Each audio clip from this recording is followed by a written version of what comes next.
Welcome back, everybody, to the Words from the Nerds podcast. I am your host, Benjamin, the Benjamin with the Benja plan.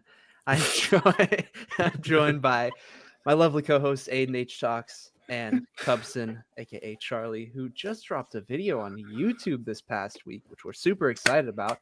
Basically, dropped a movie, to be honest. It's like Yes. a little over an hour long, which is crazy, but we're glad to Longest see him video I've back. ever made.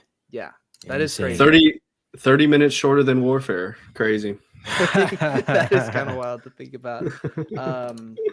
Couple things as we get started in this episode. First of all, we're going to be switching around our episode release day just a little bit. It'll be a little bit earlier in the week. That way, when a new release comes out, we'll have a chance to watch it over the weekend.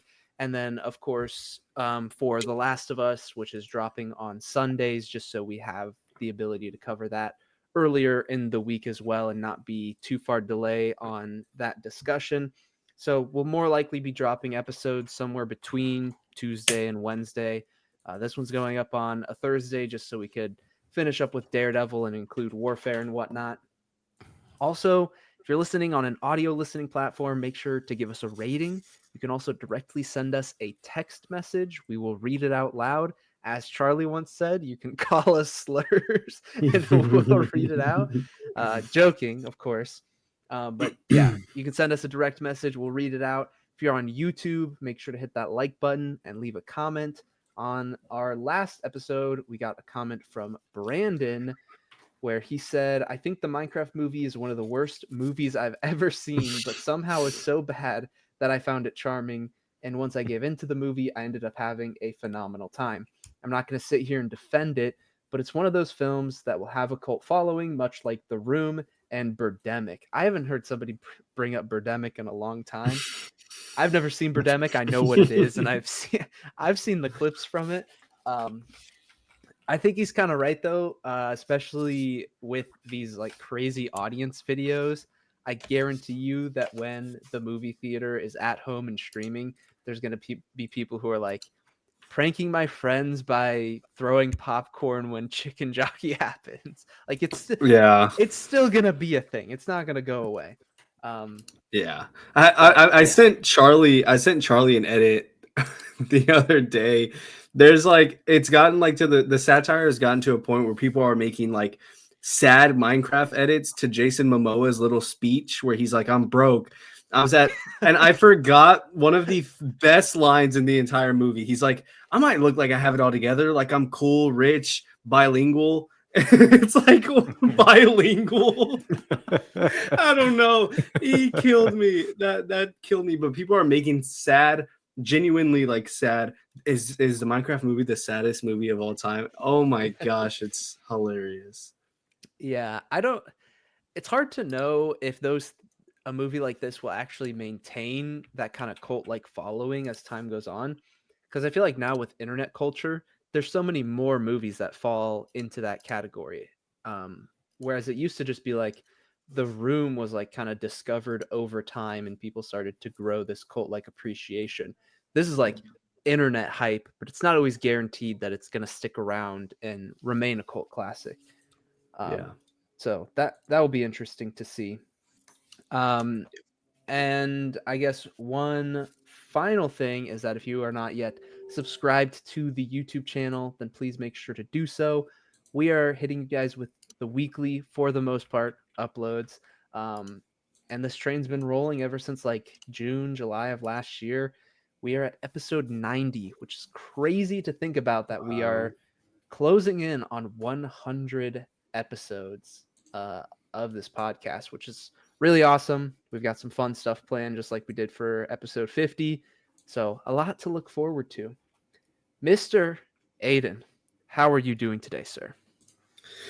I'm doing good. I've been looking forward to sitting down and recording this episode. I think we have a lot of really fun stuff to talk about. You kind of hit those moments in some shows where like you're watching two shows at the same time, like Agatha and Penguin, and you get two kind of like all right episodes that you just kind of got to come in here and sit and talk about. And you're like, yeah, let's get through this one, but something like this where we got three really impressive projects to talk about. And and I say impressive as just a catch-all be-all. We have 3 projects to sit here and talk about that I'm excited to talk about. All of them. I'm even excited to do the list update. I've been excited to talk about the list update all week. So I'm really excited to get in here. And I could save this for later, but I'm just going to go ahead and get it out the way. There was a me and Charlie covered The Last of Us season 1 like 3 years ago on this channel, and it's still there to see every single one of our episodes that we talked about season 1 of The Last of Us. And same with The Boys, and like obviously we weren't able to come back. We weren't able to come back and cover season 4 of The Boys because I just didn't watch it, and we weren't podcasting at the time. We took a little break. Have you still not seen it? I still have not seen it. No. Oh my gosh, brother. Crazy. The beginning of the year was all Severance, Invincible, and just finishing up One Piece. So I'm gonna get there. I got Andor also. I've watched the first 2 episodes of Andor. I'll get there.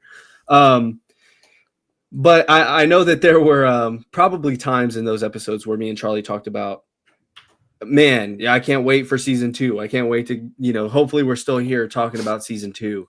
And I was just thinking about that the other day, and I was like, man, there was a good chance in that moment that we just never talked to each other again. We just fell off. It's like, oh yeah, I used to talk to Charlie. Same people, like, I remember a lot of people that when TikTok was in its prime with comic talk and whatever, that I haven't seen or spoken to in 3 years. And one of them even reached out and hit me up the other day and was like, yo, bro, what is up with your TikTok account? Like, what have you been up to?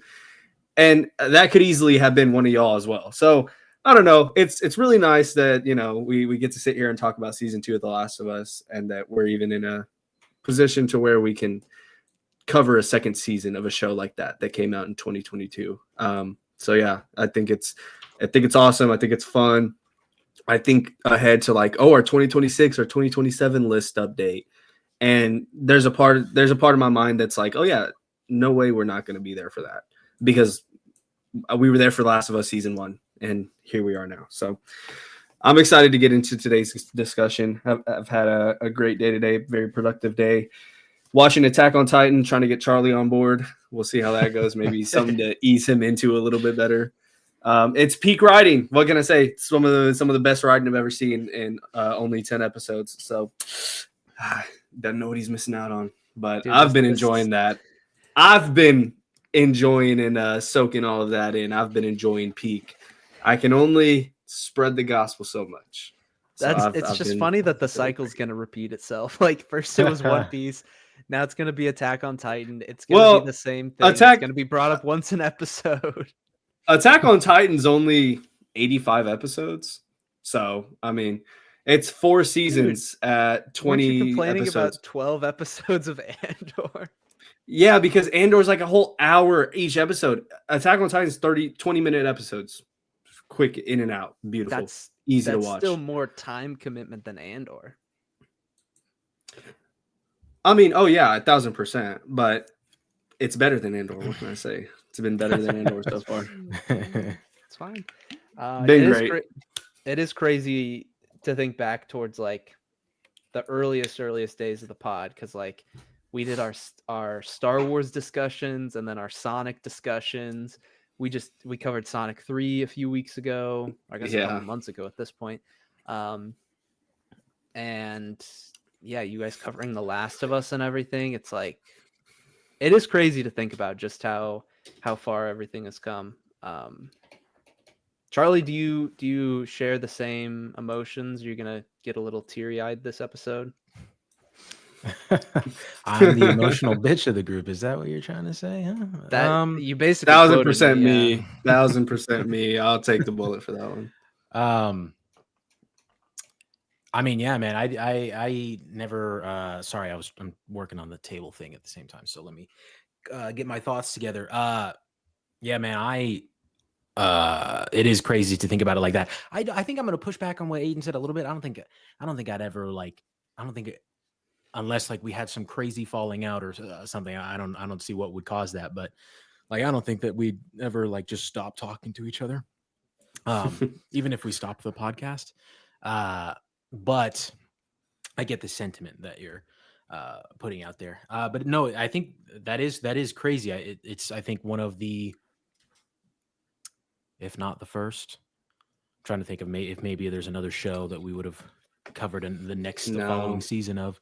This is the Mm-mm. first one that we have done the entire first season, and we're about to do the entire second season of too. So yeah, that's super crazy to think about that we've been here this long, and it's kind of funny that we're starting that, and we're also, as Ben mentioned, we're getting closer to episode 100 of the podcast. So I mean, there's a lot of stuff that shows the time sink we've put into this thing. So I mean, I have a Yeah. whole new background. I mean, we all have whole new backgrounds actually from all the Yeah. different Mhm. times we've all been on here. So And new voices, as we saw a couple of Yeah. episodes Yeah. ago.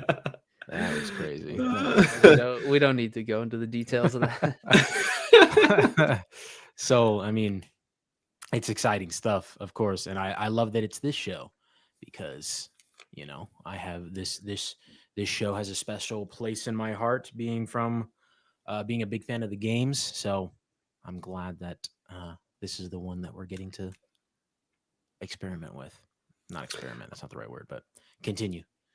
I also have to say real quick, this is like totally off topic, but I'm really upset that the Minecraft episode didn't pop off more last week, because I thought I was being so funny titling an in-depth breakdown of the Minecraft movie, and it's a 3-hour podcast episode. Yeah.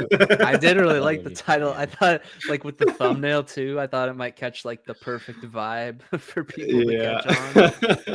Want to watch it? That one's really upsetting. Yeah, that's funny. One final thing before we jump into our first topic is, if you're curious just about specific things, you can jump around with the timestamps on the YouTube video. Today, we're going to be going over a quick list update.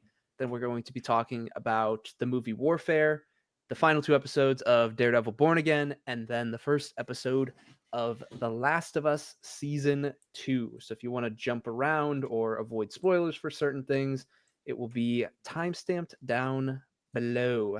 With that being said, Charlie, do you have the list ready for our viewing?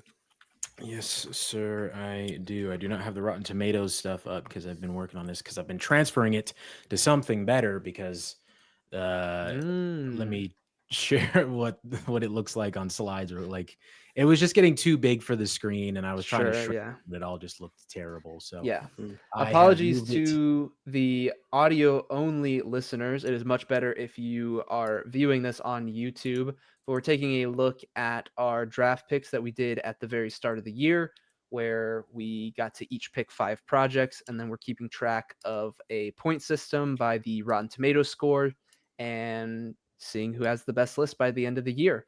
So periodically, as we get projects and review scores drop and whatnot, we are updating this list, kind of seeing where the points are at. Nothing is final until the very end of the year, because points can shift around. Review scores could drop or increase, but we get a pretty good idea of where things are at when things drop. So we have a couple of big ones to add to this list as of this week. The first one is Sinners, the new Ryan Coogler movie that Charlie was able to sneak in after finding out that the Michael film got delayed to 2026, and this was his alternative pick. He was hesitant about it, wasn't like 100% confident, and then literally a few days later, it came out with a 100% on Rotten Tomatoes. And as more reviews came in, it stayed steady at that 100. And now with 105 total reviews, it is still at a 99% on Rotten Tomatoes, which is crazy because, like, even if this gets like a ton more reviews, it's not going to significantly drop. Like, you're still going to see this in the mid to high 90s, guaranteed. It's not like it has a 99 and there's, only a few reviews on it. It's that high, but it also already has a ton of critic reviews, which is crazy and a little uncommon for it to have this many reviews like ahead of its release. But it's also really good for what we're keeping track of, because it gives you a good idea of where things are at. So I want to start off with Mr. Charlie himself. Are you surprised by this result? What was your emotion when I texted the group chat and said, "Oh my gosh, Sinners just dropped with a 100%." Brother, because if you guys remember last episode, yes, as Ben mentioned, like I was very hesitant on this pick, and I was like, what Ryan Coogler movies, like where do they land on Rotten Tomatoes typically? And because I thought that they were lower, um, but nope, they were up there. So I was like, I'll do the full send. And I remember I woke up, and that was the first text that I saw was Charles, oh my gosh, or something, whatever you said, and then Yeah. Sinners at 100%, and I was like, "Yo, second one coming." But honestly, I didn't freak out too much because, like, I think at that time it was at like 30 reviews or something. So I was like, Yeah. "I'm gonna hold off. I'll see where it lands." But over the past few days, man, it's still been at 100, and so I was like, "Dude, I'm on cloud fucking 9 right now, bro. Like that is insane, bro. I can't be happier." But of course, they had to go and rip the rug out from under me a little tiny bit. And now it's sitting at 99. So I do lose out on a point because of that. But, oh, well, it's 1 point, I guess. But speaking of points, unless you guys have something you want to say about Sinners. I not about Sinners. I was just gonna say, if anyone listening or watching, you can go to episode 79 to see our full list draft, our little competition we have going on. You can see our entire drafting process for how we got to this point. But I mean, now on the topic of Sinners, insane, man, and it hurts even more knowing that every single one of us passed up on it. Yeah. That's wild. The first time around. Jeez. Yeah. Oh, and the other thing, I should have said this in the intro, but it kind of has to do with your list, Charlie. I am potentially going to watch Thunderbolts Tuesday. Oh, did you buy one of the? That's what I was talking to Ben about. Brandon actually got one, and he was like, "What do I even do with this?" And I was like, "Bro, but we're gonna have to drive all the way to Kansas City, which is 2.5 hours from here." But I mean, it's just like I'm gonna get off at 2 or 1, head straight to his house, take off, and go watch Thunderbolts hella early. So That should be fire. fun. I'm Wait, hoping. I'm how really early? hoping I can get there. Like Tuesday here in 6 days. It's literally next week. It's like 2 weeks early. Yeah. That's what I was telling you, bro. April 22nd. It's insane. When you said Tuesday, I thought you just meant like the Tuesday of the week it comes out or something like that. No. I meant like this. Yeah, this coming Tuesday. It's crazy. Anyways, yeah, forgot to mention that. They sold out super fast. I thought you knew about. I was gonna text you in the group chat, Ben, but like at that point they already sold out. So I was like, there's no point. So yeah, but the only I could potentially. I'm sorry. I keep jumping in. I could potentially, if we're recording next Tuesday night, I could potentially maybe. I mean, it'd be super late, or unless we push it to Wednesday, come back with some Thunderbolts thoughts next episode. So that'd be cool. Crazy. That'd be really cool. Crazy. The only other thing I was going to mention about Sinners is just that we're all planning on seeing it this weekend, so we're going to be talking about it next week. And now I'm like more excited than I thought I was going to be. Like I said this before we started recording. I thought it was going to be good, but this is really surprising to me. Just like how good it's shaping up to be is very surprising. I was really debating driving to Dallas to go watch it in 70 millimeter. That's the other thing about it is like I did not have this on my priority list of like, oh, I'm watching this in IMAX. And now after everything I've heard, it's like, okay, I'm watching this in IMAX. I have to. Yeah. So I'm excited, very excited. Mm-hmm. So to continue a little bit, speaking of points, unfortunately, we're not going to be giving our thoughts on this episode as of yet. That'll come later in the episode. But it also has to be addressed. The Last of Us Season 2. We talked a little bit about it last week because the critic score was out.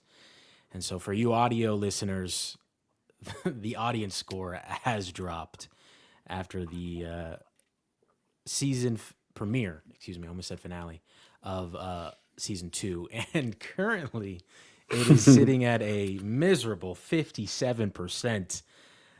So which means that I will lose a point for having The Last of Us on my list. For those who don't know, because I don't think we have it posted anywhere and we don't really ever show it on the pod, but I do have the picture saved, and it's probably just going to sound like a bunch of random numbers, but from 0 to 9% on Rotten Tomatoes, you lose 6 points. Then from 10 to 19, you lose 5 points. From 20 to 29, you lose 4. 30 to 39, you lose 3. 40 to 49, you lose 2. 50 to 59, you lose 1, which is where I'm sitting right now with The Last of Us 2's. The audience score, not the critic score. The critic score is still going to land me 3 points. Well, technically only 2 now because just taking the 1. But then if it lands between 60 and 69%, you get absolutely no points. It's just a flat out even. 70 to 79, 1 plus 1 point, and then it goes all the way up like that until you reach 100, which gives you 6 points between the 10% ranges. I just don't want to ramble random numbers at you. It's probably hard to keep track of, but this hurts, man. But it's hard to say that it's not expected. Like we talked about this leading up into it. I will say when I picked this, when we did our fantasy draft in January, I was not considering the review bombing. That was not even a thought in my mind. Truthfully, if I'm being completely honest, though, this is probably me coping at the same time. I do think it might go up. It might like after. Hold on, Aiden. I know.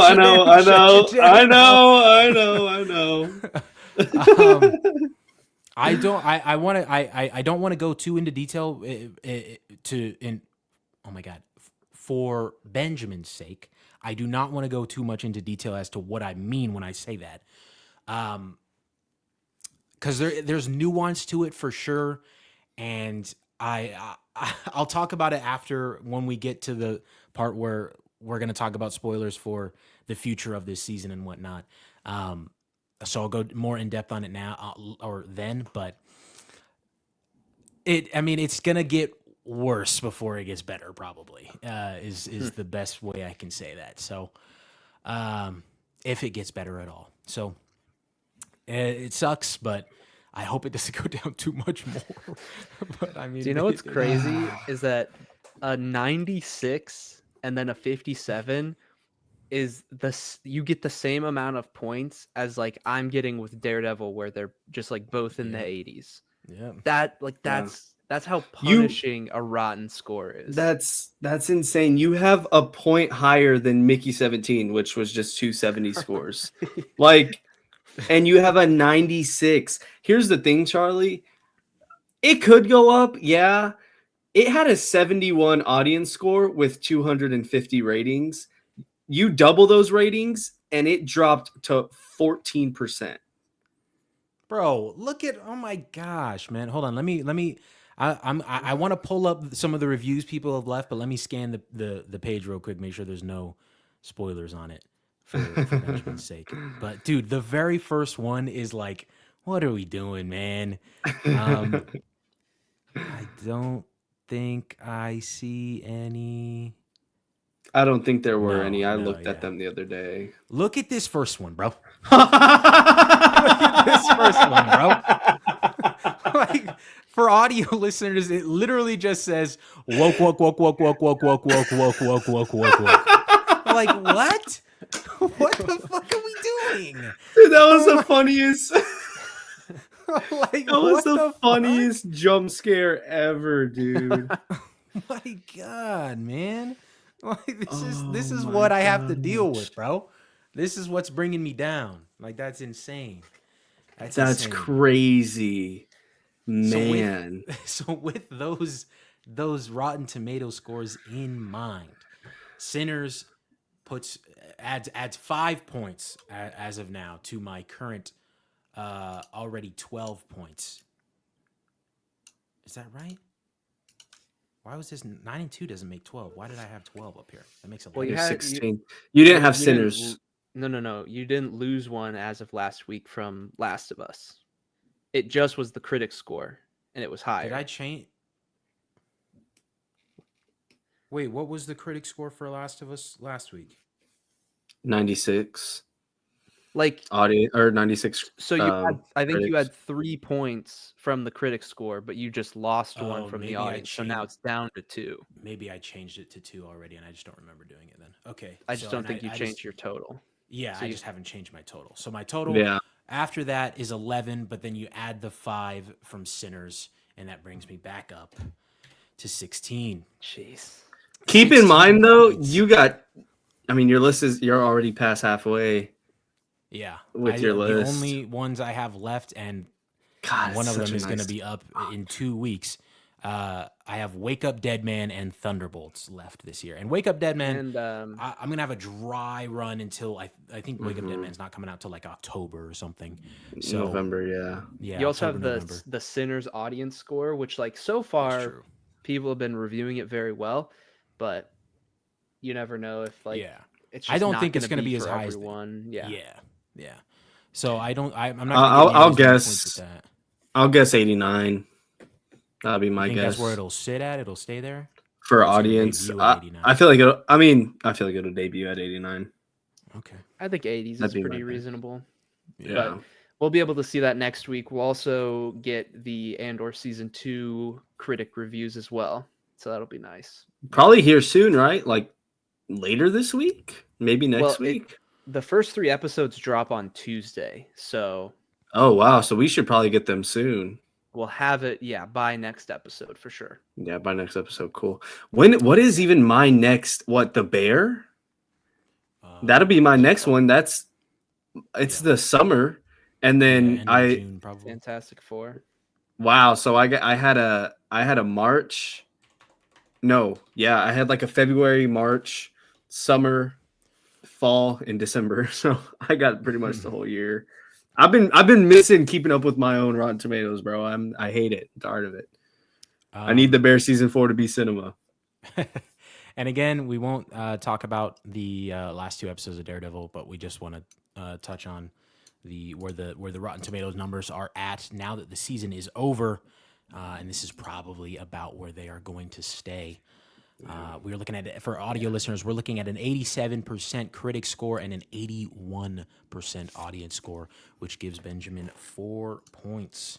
Yeah, it's basically where they've been. I don't really see it going any lower. Yeah. Which I'm happy with. Yeah. Not coping. Wonderful I'm happy. little Okay. list updates.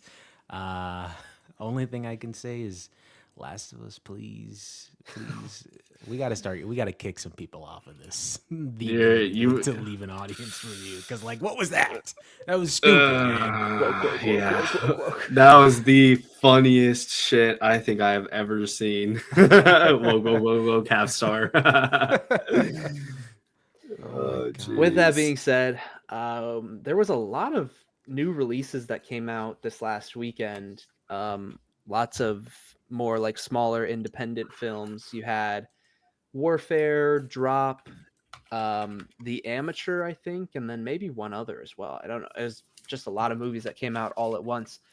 Charlie, I know you said you watched Drop, and then all of us watched Warfare. Do you want to give like a little brief thoughts on Drop before we talk about Warfare? Yeah. Before I actually give thoughts on Drop, I want to give thoughts on a movie that I forgot to last week. Death of a Unicorn. I watched that a couple weeks back. I kind of forgot about that movie existing. Yeah. I'll see what I can remember from it. I did enjoy the movie a lot. Same kind of conversation I guess I had about Jack Black with Minecraft. I'm noticing Jenna Ortega plays the same character a lot. Like, it's just like a very moody teenager who like really doesn't want to be there. Which is, I mean, she's good at it for sure. I don't want to take that away from her, but you know, I think she's capable of more, and I'd love to see her do more. Paul Rudd, funny as ever, truthfully. I think this was the first thing I'd seen him in since Quantumania. So, I mean, well, that was a bad way to end him off for me. But it's good to see him back and see him thriving here. But at the same time, you know, the stuff that they do with his character, the character writing in this movie was probably one of my biggest complaints, at least when it comes to the main characters. And there's also like plot beats that I think just don't matter, but they just included them for some reason. but again, that's getting not again, but that's getting really into the weeds of things. Like at face value, the movie is very entertaining. It is very good, very enjoyable. Nothing crazy. I don't think at award season. I don't think it's going to get any praise or anything like that. But visually, very interesting. For I like I did so many points that I did not expect to see from this. Really, I thought it was just going to be a campy look, unicorns exist kind of thing. But there was actually a lot of cool things visually, and even just how the unicorns looked themselves, very threatening and menacing. Which I've heard some people try to refer to this as like a horror movie. I don't think I get that vibe from it. It definitely has horror elements. There are like some stuff where they try to jump scare. Aiden, what are you doing? I wasn't gonna say that anything. looked sus as hell. Dude, I bro. saw it, but I was going like this. That I was crazy. I was eating a chip, and so I was chewing, and I looked up, and I was like, "Oh, let me scratch my beard a little bit." But anyway, I don't even know why I shouldn't have called I shouldn't have called it out if I thought it was that. What is it gonna Oh do? my gosh. But anyway,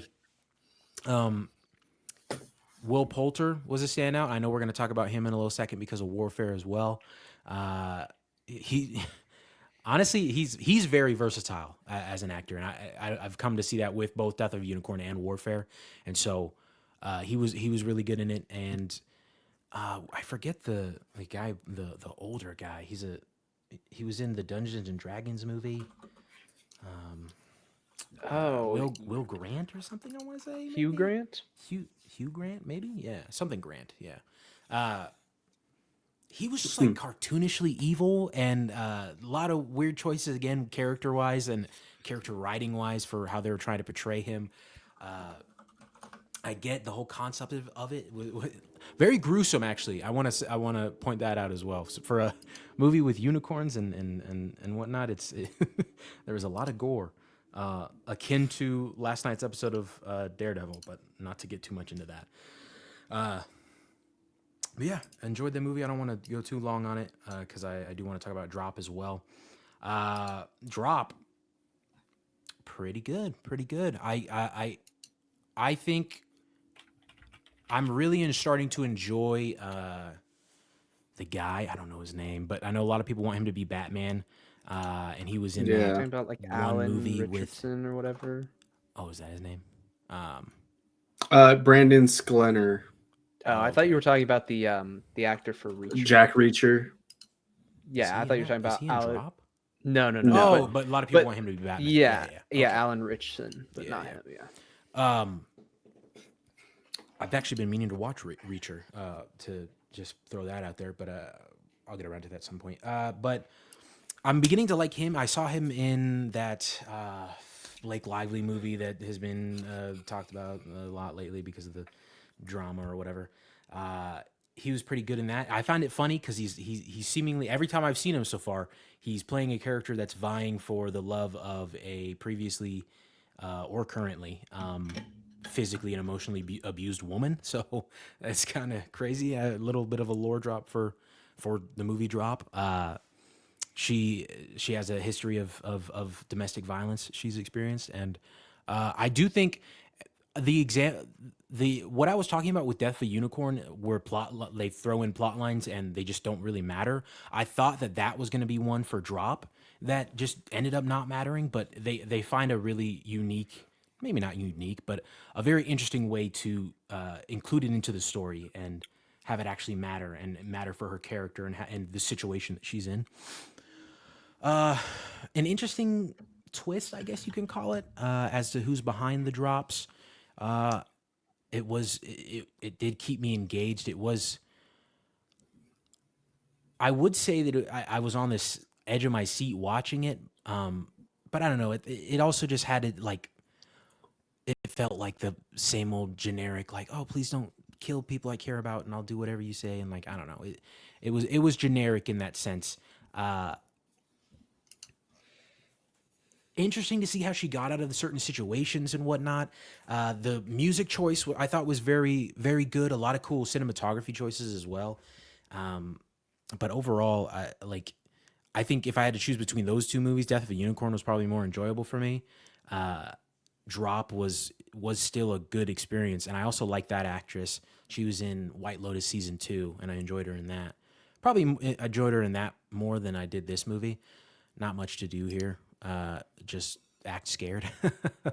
But she did do a good job with what she had, and I don't know. It was nothing, not a crazy movie to write home about, but it was one of those just like, I don't want to say turn your brain off movies, but I don't know, captivating maybe is the way to put it. A lot of stupid, like the waiter. There was some stuff with the waiter that was dumb comedy choices that were like, I shouldn't be laughing, but I'm giving it a little bit of a chuckle anyway. Yeah, I don't know. Cool movie. But movie season is crazy right now, so I don't really. It's kind of it's been pretty good. Yeah, so it's kind of just bouncing different ideas around in my head as to like what's better than what and this or that, and I still need. Well, and you've checked out a lot. Yeah, I feel like I've you're been watching a lot always of just stuff. like, Yeah. Yeah. So my plan for the next couple of days is I want to see probably Sinners tomorrow, and then I think I told you guys last week that I want to see or no, I didn't tell you last week. I said it in the group chat. I want to see The Amateur still, so planning on seeing that at some point. But yeah, Yeah. Death of a Unicorn. It's crazy that you're planning on seeing all of those because, like, I feel like I don't want to say I've been keeping up a decent amount. I feel like I've been going to a lot of movies, like 1 or 2 a week for the last like month or so. And even so, like, I skipped Death of a Unicorn, I skipped Drop. Mm-hmm. I didn't really plan on seeing The Amateur just because, like, I can only really fit in Sinners this weekend. We're getting close to Thunderbolts and also just being busy and whatnot. So I don't know that I'm going. It's times like these. Sorry to interrupt you. It's times like these where I wish that I had an AMC so I could have the AMC A-list subscription, because like having that would pay for itself right now, because I have Cinemark and I pay for that Cinemark's thing, but I get 1 movie ticket a month, so it's like that's my theater near as just useful started to me. doing that as well, and it's not great. I mean, it's worth it, but it's just not great. Yeah. But I had Warfare on my radar from, I don't remember exactly which film festival it was that happened like a month ago. But there was a film festival that happened and they previewed Warfare, and I saw a couple spoiler-free reviews of it, and since it was so early, I texted my friend John and I was just like, hey John, just so you know, this week we're going to see a movie. I'm not going to tell you what it is. We're just going to go and watch it. Which I've done that like on a couple of occasions, like I think it was 2 years ago. I don't think it was last year. Whenever the Dev Patel movie Monkey Man came out, that was kind of the same thing, like knowing that it was going to be a really cool hardcore action movie, right in his wheelhouse, and I heard about it ahead of time, so I could just be like, hey, we're going to a movie and I'm not going to tell you what it is, and then he just gets to experience it fresh and not have any expectations. So I did that here as well for Warfare. War movies are actually his favorite genre, so I was really excited to watch it with him.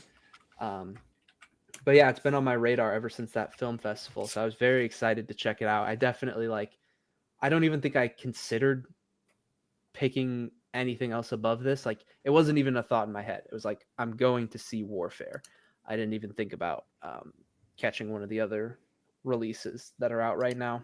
But Aiden, why don't you? I thought The Amateur would have seemed up your aisle, truthfully. I saw the trailer once, and I thought it looked fine.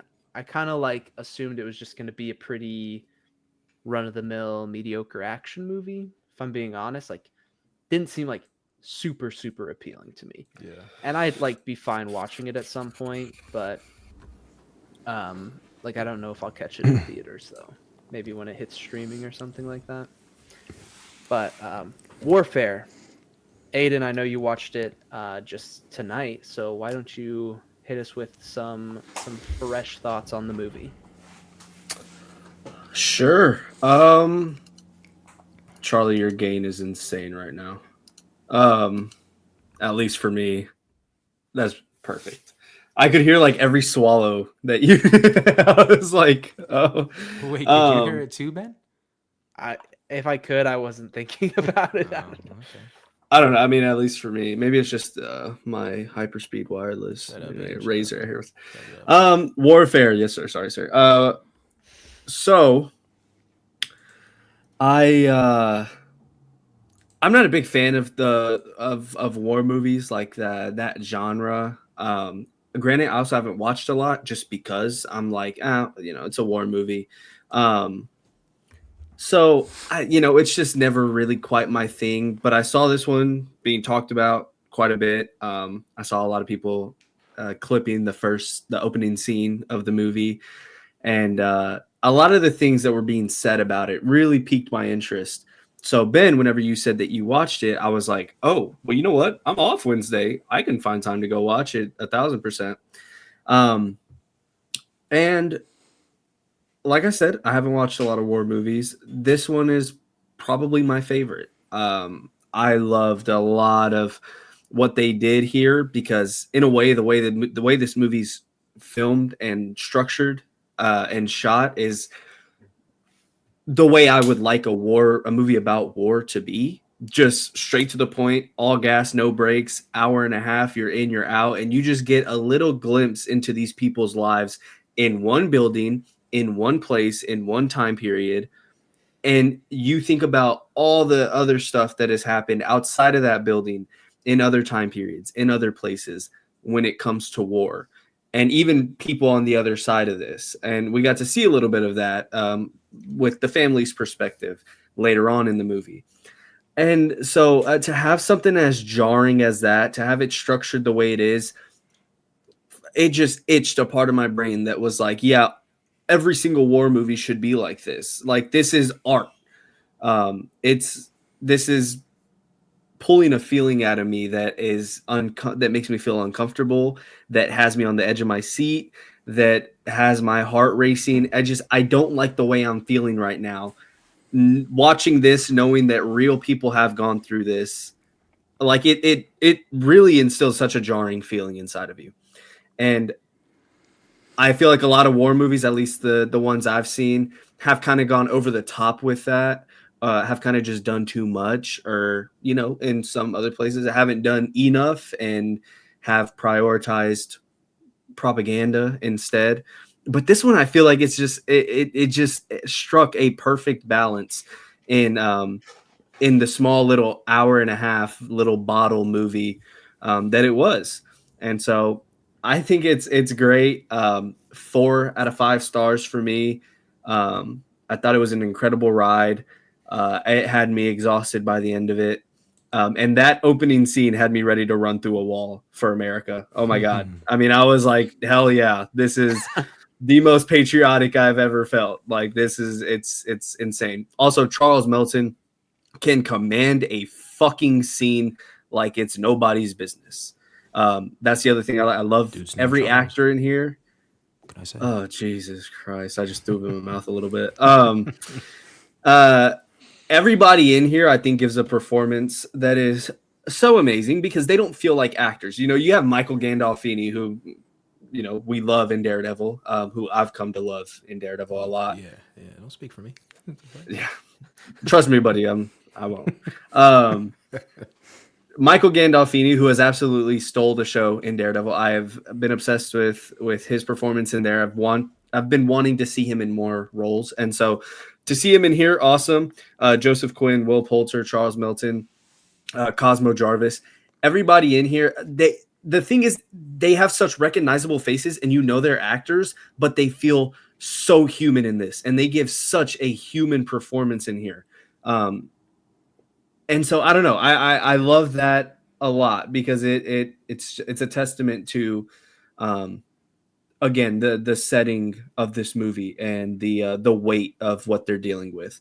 And so I like that a lot too. Phenomenal actors in here, and yet every single one of them feels like you're just a fly on the wall for some war that's happening in the Middle East. And I love that 1,000% about the movie. So yeah, great film. Probably one of my favorite war movies I have ever seen. 4 out of 5 stars for me. I'll go next. Charlie can wait his turn.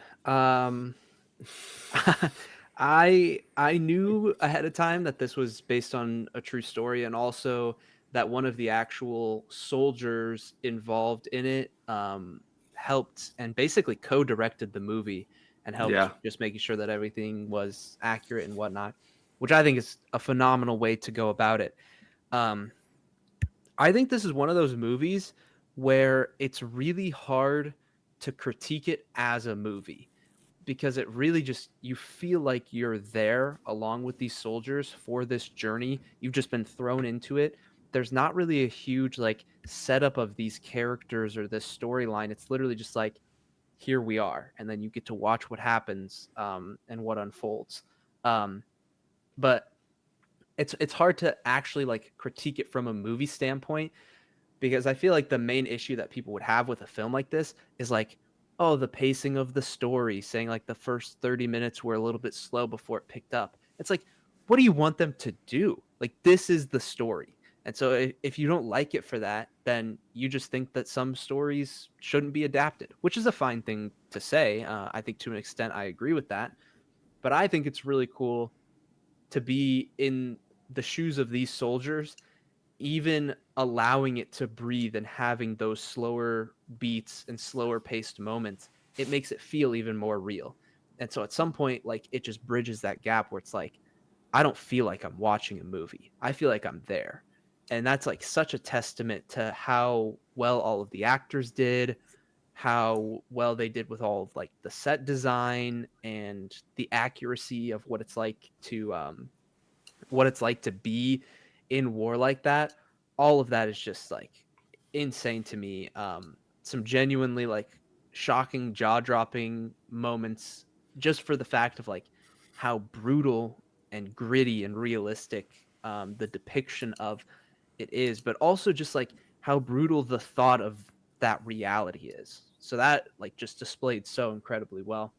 Um, the one thing I wanted to mention and highlight from a movie standpoint that I think was absolutely phenomenal was the sound design. oh Like, my god. especially like there's a certain point in the movie where there's an explosion that goes off, and that can mess with your hearing and whatnot. The way that they accurately portrayed that, even in like certain sounds are like heightened a little bit more or cause more of like a shake to your ear after that fact. So like in the theater I was in, which my theater is pretty nice when it comes to their sound systems for any of the theater rooms.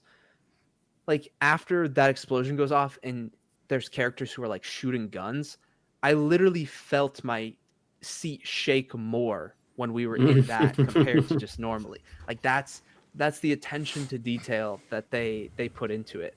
So I know, Charlie, you said like something like Death of a Unicorn wouldn't have anything going for it come award season. It's early on, but like I wouldn't be mad if this got a sound design Oscar nomination. Like Yeah, it was so 1,000%. freaking good. I got to flex real quick. I watched this in Dolby. Dude, oh my gosh. Yeah, I'm sure yeah. that You was didn't talk about crazy. the sound design at all. Crazy. Maybe Dolby's overrated. Yeah. This man, don't cope. All right, don't cope. Yeah, You what'd you already tried watch to do again? that with What'd you watch IMAX again? Yeah. Um digital. yeah, but I mean everything else I'd just be echoing what Aiden said about like the performances and whatnot. Just it incredible, definitely like a unique approach to a movie where they're just like we don't care to give you a movie, we care to tell a story, and we want to be as accurate to that as possible. And like if that's not your thing, you're not going to like it, but if you know that that's what you're getting this true story and it's going to feel very real, it excels at that so well, I think. So I'm right there with you with a 4 out of 5. My second favorite movie of the year at this point. Um, almost put it at number one, to be honest. I thought it was really good. It is one of those movies where like I don't think I would ever want to watch it again. I'm kind of like I watched it in a theater once and I'm good, but I don't think that's a bad thing. I think that's just a testament to like they did it so well, and I wouldn't want to like revisit it. I wouldn't have a real reason to. I really given the just type want to of movie watch that it. is. I really just want to watch it in IMAX. That's really it. I really want to It's check it not. out in IMAX. Is it showing in IMAX for you? Like, there's no way with like I think Minecraft and so. then I Sinners. I think it is because that was the first place I looked to see if they maybe would have an early screening for Warfare and then later screenings for Minecraft. But the only screening they had for it, I think, was at 8 p.m. Let me double check, just make sure I'm not shorting myself. Maybe I miss saw something. Okay, I guess not. Yeah. I guess it was the subtitle version I was seeing. Yeah, I Anyways, I love. would want to see it in IMAX So my theater if it were has playing in it IMAX. has a medium level of screen that's in between like IMAX and standard. It's called Super Screen Deluxe, which has the Dolby sound Mm. systems as well. And so we have one of those, and we have one IMAX. And at least in my theater, IMAX was just completely to the Minecraft movie, like literally Yeah, nothing else. And Super Screen was the same. I think it was all Minecraft. yeah. And now this Nate, was weekend it with Sinners, filmed in IMAX? I don't even. I don't even know if it had. Maybe I just thought that subtitle section on AMC was IMAX, and I just ran away with. Oh yeah, it was experienced it in IMAX. Damn, Yeah. I mean, that this is would. like a Mission Impossible Yeah. situation, but on a much smaller scale of just like, hey, we got to put Minecraft in IMAX, Yeah, which is dude. Oh unfortunate. my god. Yeah. Anyways, sorry to interrupt. Yeah. So I don't have anything else to add. Echo everything that Aiden said. Thought it was just very, very, very good. Here he goes. Get ready. No. Come on, already, bro. I can tell. Yeah, it was just all right. You know, it's I don't know what y'all are going on about. Watch chat. I mean, I'm definitely the lowest on it out of everybody here for sure. But no, I mean, it was good. Yeah. I think it's it's hard to watch, as you guys probably said. We get it, buddy. Golly, man.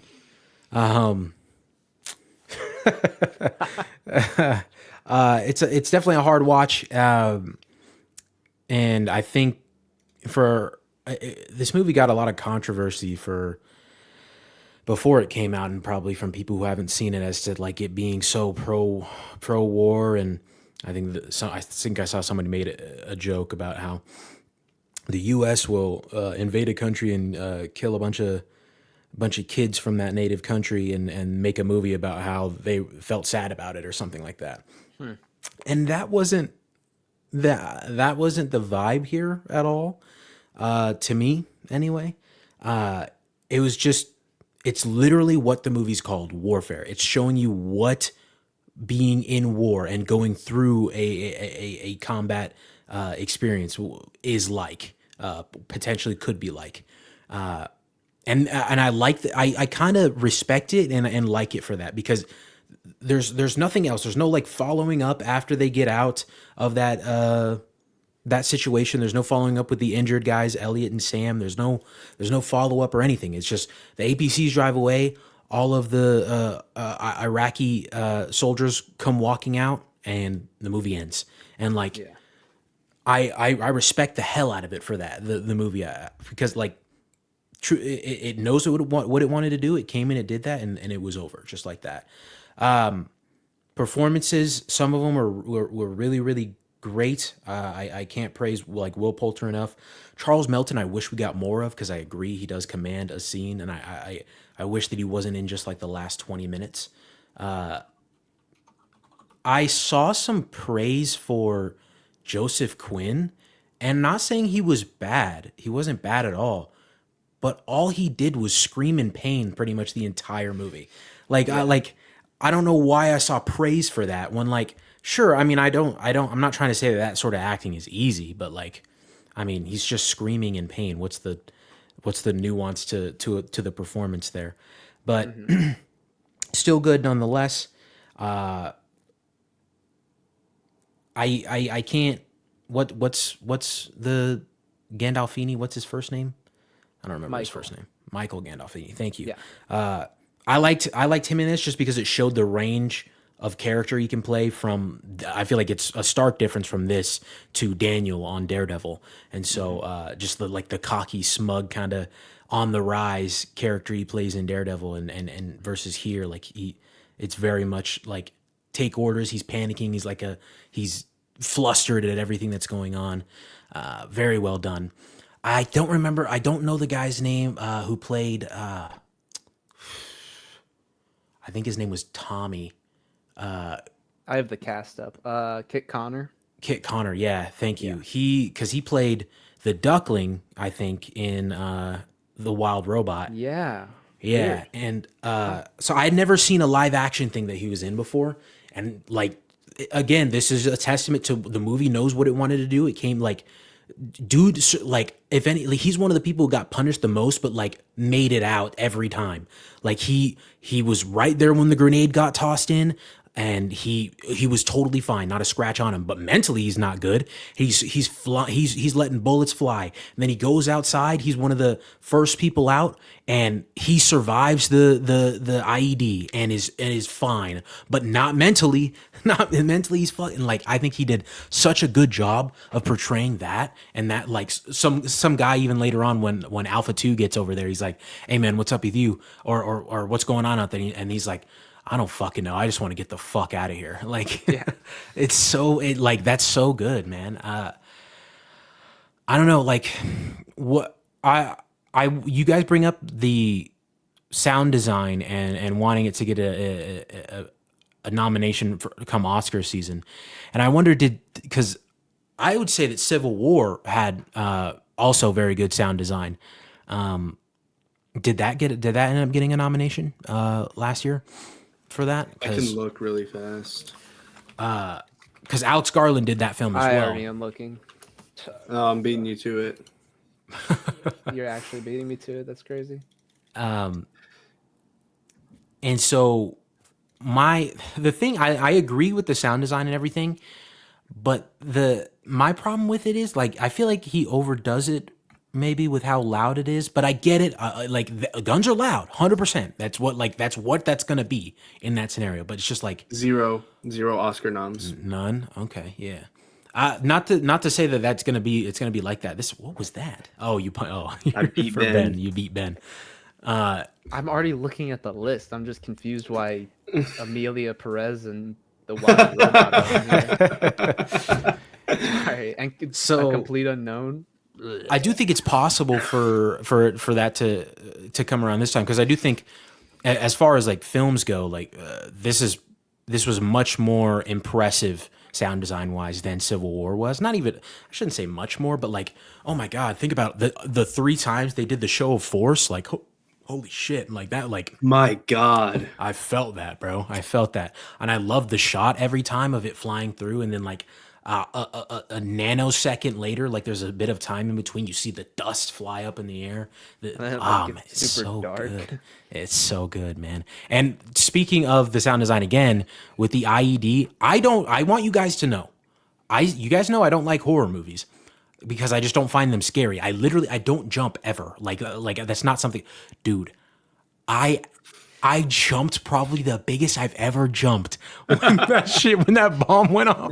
I looked around. I made sure the guy sitting next to me was like, he didn't think I was a bitch. I was like, hey man, it was pretty good. You got me. Yeah. But no, it was a good movie for sure. I'm not gonna put it probably my second favorite of the year, like old Benji Dick Rider here, but What? it was definitely a good movie. Probably 3.75 out of 5. How about that? This guy. 3.5. 0.25. 3.5. 0.25 away from us, and we're riding. 3.5. That's crazy. 3.5. He's just got to keep lowering it. Yeah. That's crazy. Sorry, I don't let the smallest little things just impress me. So I'm sorry, Joseph Quinn screaming really got it done for you guys. Joseph, my leg, oh my God, I'm gonna do this the whole last hour of the movie, and everybody's gonna say my performance is so good. My God, I can't wait for him to blow his own self out of the water in Fantastic Four. Like, holy shit! All right, that I'll stand with you on. Just that 4-second clip we got, bro. Dude, that was a banger, by the way. We don't talk about that enough. Like the fact, I didn't even know the account every Sunday at 7 p.m. Eastern time. Post the we have dinner at 7 p.m. sharp. I did not know that. And then secondly, the fact that they were late on purpose and posted it at 7:44. And then having the teaser that they showed be 4 seconds long. Banger. Bro, and then the underlying thing being like, you're late, and Vanessa Kirby being like, what? Because she's probably thinking she's late because she's having the baby. Come on, man. Cinema. Banger. Before we move on to Daredevil, I was just going to say we are a little over 3 months into the year. I think that once we get through like June, we should do like a mid-year, like top 5 movies of the year so far, or something like that for each of us. Because at that point, we'll get to like How to Train Your Dragon, Ballerina, Mission Impossible, Thunderbolts, obviously, although that's not making the top 5. And just everything else that we've already gotten so far, Sinners and whatnot, whatever else we decide to check out. So I think that's something that we should definitely plan on for a few weeks from now. With that being said, we because it's been like a week and a half since our last episode, we have 2 episodes of Daredevil to talk about, which actually I think this works out really well considering episodes 8 and 9 are, you could basically lump them together. They're direct continuation back to back. There was a cliffhanger in episode 8 that leads into the finale, which I'm always a fan of 2-part finales, so I was definitely fine with it. I also I watched episode 8 later in the week. Like I think I didn't watch it until.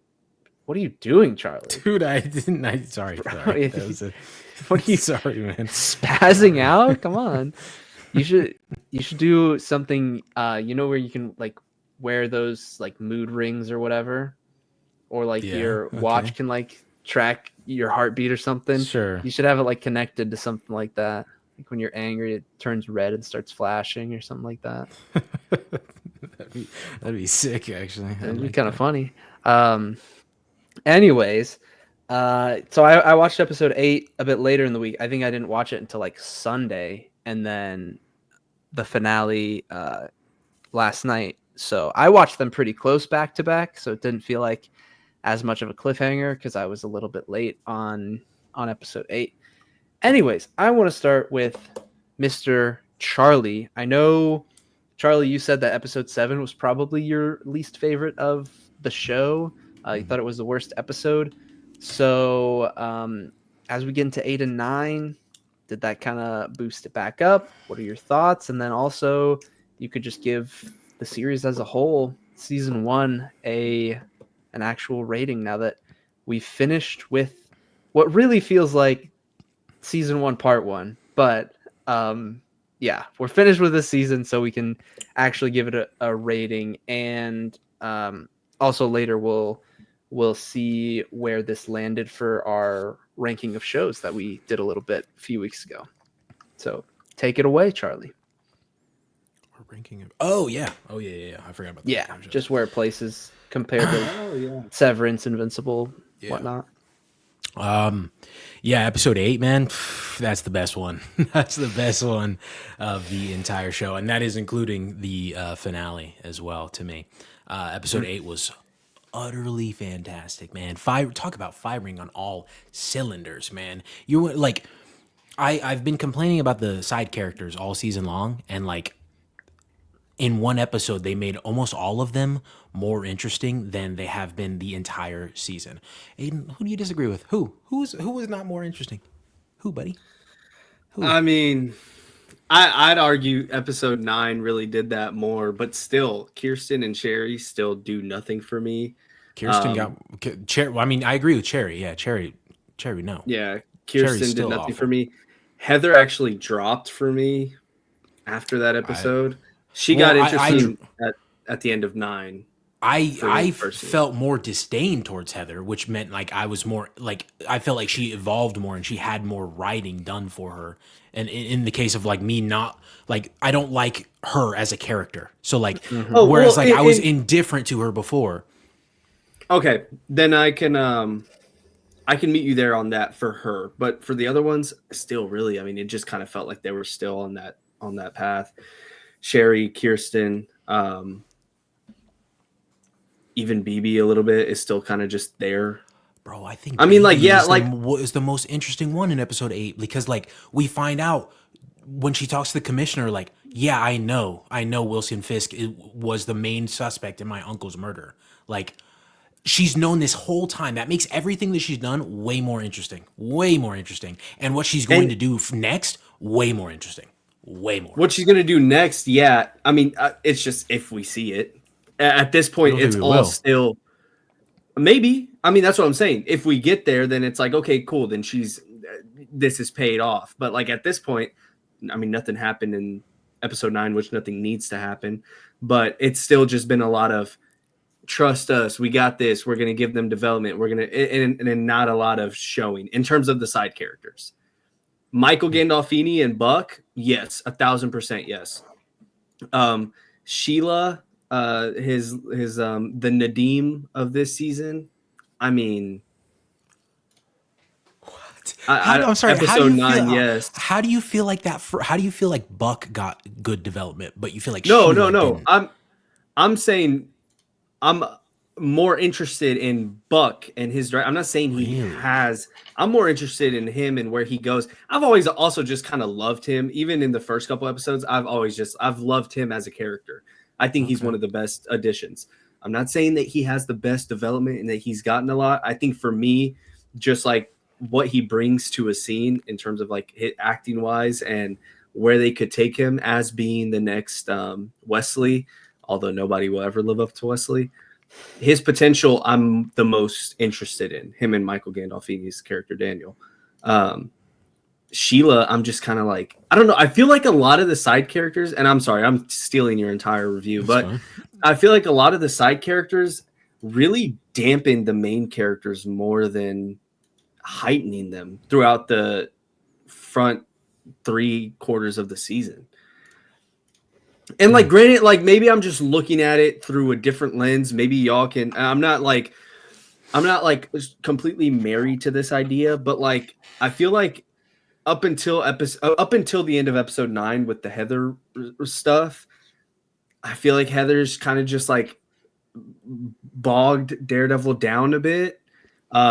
Sherry and Kirsten are just not interesting, offer nothing in the scenes where Matt is talking to them, and except for what do you do at night, Matt? I'm interested. You don't trust me. Like they don't add anything to these characters. Whenever Sheila and Fisk are together, again, besides episode 9, when Sheila and Fisk are together, it's the same thing. Fisk, you got this meeting at 5. I don't think you should do that. Sheila, just let me do what I want. Like that's every single scene. That's every single scene with them too. So I don't know. I feel like a lot of these new side characters really dampen the main characters more than elevate them. Especially on the topic of new characters, Heather and Muse in episode 7. I know this was 2 weeks ago. The most boring shit in the whole season. Like we just have two. Why did you say that when we talked about it last week? You would have been on my side, bro. Because I did not want to spend any more time talking about that fucking episode than we had. I'm just being straight up. Even that scene, like it's boring because these are two characters that I do not care about, that have had no development, that mean nothing to me, sharing the screen together. Same with Kirsten, Sherry, and Matt all together. Matt is the only one that I'm like, Matt, please start talking and take over because I'm snoozing. So I don't know. I feel like in that sense, episode 9. Now, granted, episode 9, I'll have a lot to say about that stuff because they found a way to make me feel something towards them, and not just feel indifferent, as you were saying. Episode 8, and honestly, the whole season at that really feels like a mess when it comes to those characters. It feels it's great. You have the Netflix show and the Disney Plus show and the Disney Plus season. Cinematography wise, I mean, the shots are better in the Netflix show. Disney Plus, they look a little bit gray and bland quite a bit of the time. Mm-hmm. I think the side characters do the same thing, offer the same thing. They just make it gray and bland, where the Netflix side characters made it so rich. And so, yeah, that's, I don't, maybe episode 8, they started to work towards it. Episode 9, I think they did a lot for most of the characters I mentioned. Up until then, I mean, really, I don't think so at all. Really, bro. I mean, for Heather specifically, I would say that like her development didn't really come until after the Muse stuff in episode 7. And so like I understand your take on like her the first half of the season for her, and I agree. But like I think a lot was done for her in episode 8 as well as 9 to make her interesting, in the sense that I don't like her now, and I don't like how she's so hard-headed about things, but she expects Matt to be so I don't know, unraveling to her and what she says. It's just how would I say that? It's hypocrisy. It's hypocrisy for sure, but I can't think of the way to hypocritical. Thank you. Oh my gosh, my brain today. It's hypocritical. Going for. It's hypocritical of her for sure, and just to not listen to anything Matt's saying, and she knows the history of Wilson Fisk. Everybody in the city knows the history of Wilson Fisk, but she's just her boyfriend's telling her these things, and she's like, nah, fuck off. So like, I think Heather's immensely interesting because of that. I think that Kirsten becomes more interesting in episode 8 with the conversation with Matt, where she comes to him, and granted, even not immensely more interesting, but just more interesting, at the very least, comes to him and asks him why what's been going on with him, yada yada yada, and he has that conversation with her about we're babysitting chaos. We're not actually getting anything done. That makes her somewhat interesting to me. Cherry, still, I 100% agree with you. He's just to see him on the team, bro. He's like one of the first people you see on the team at the end of episode 9.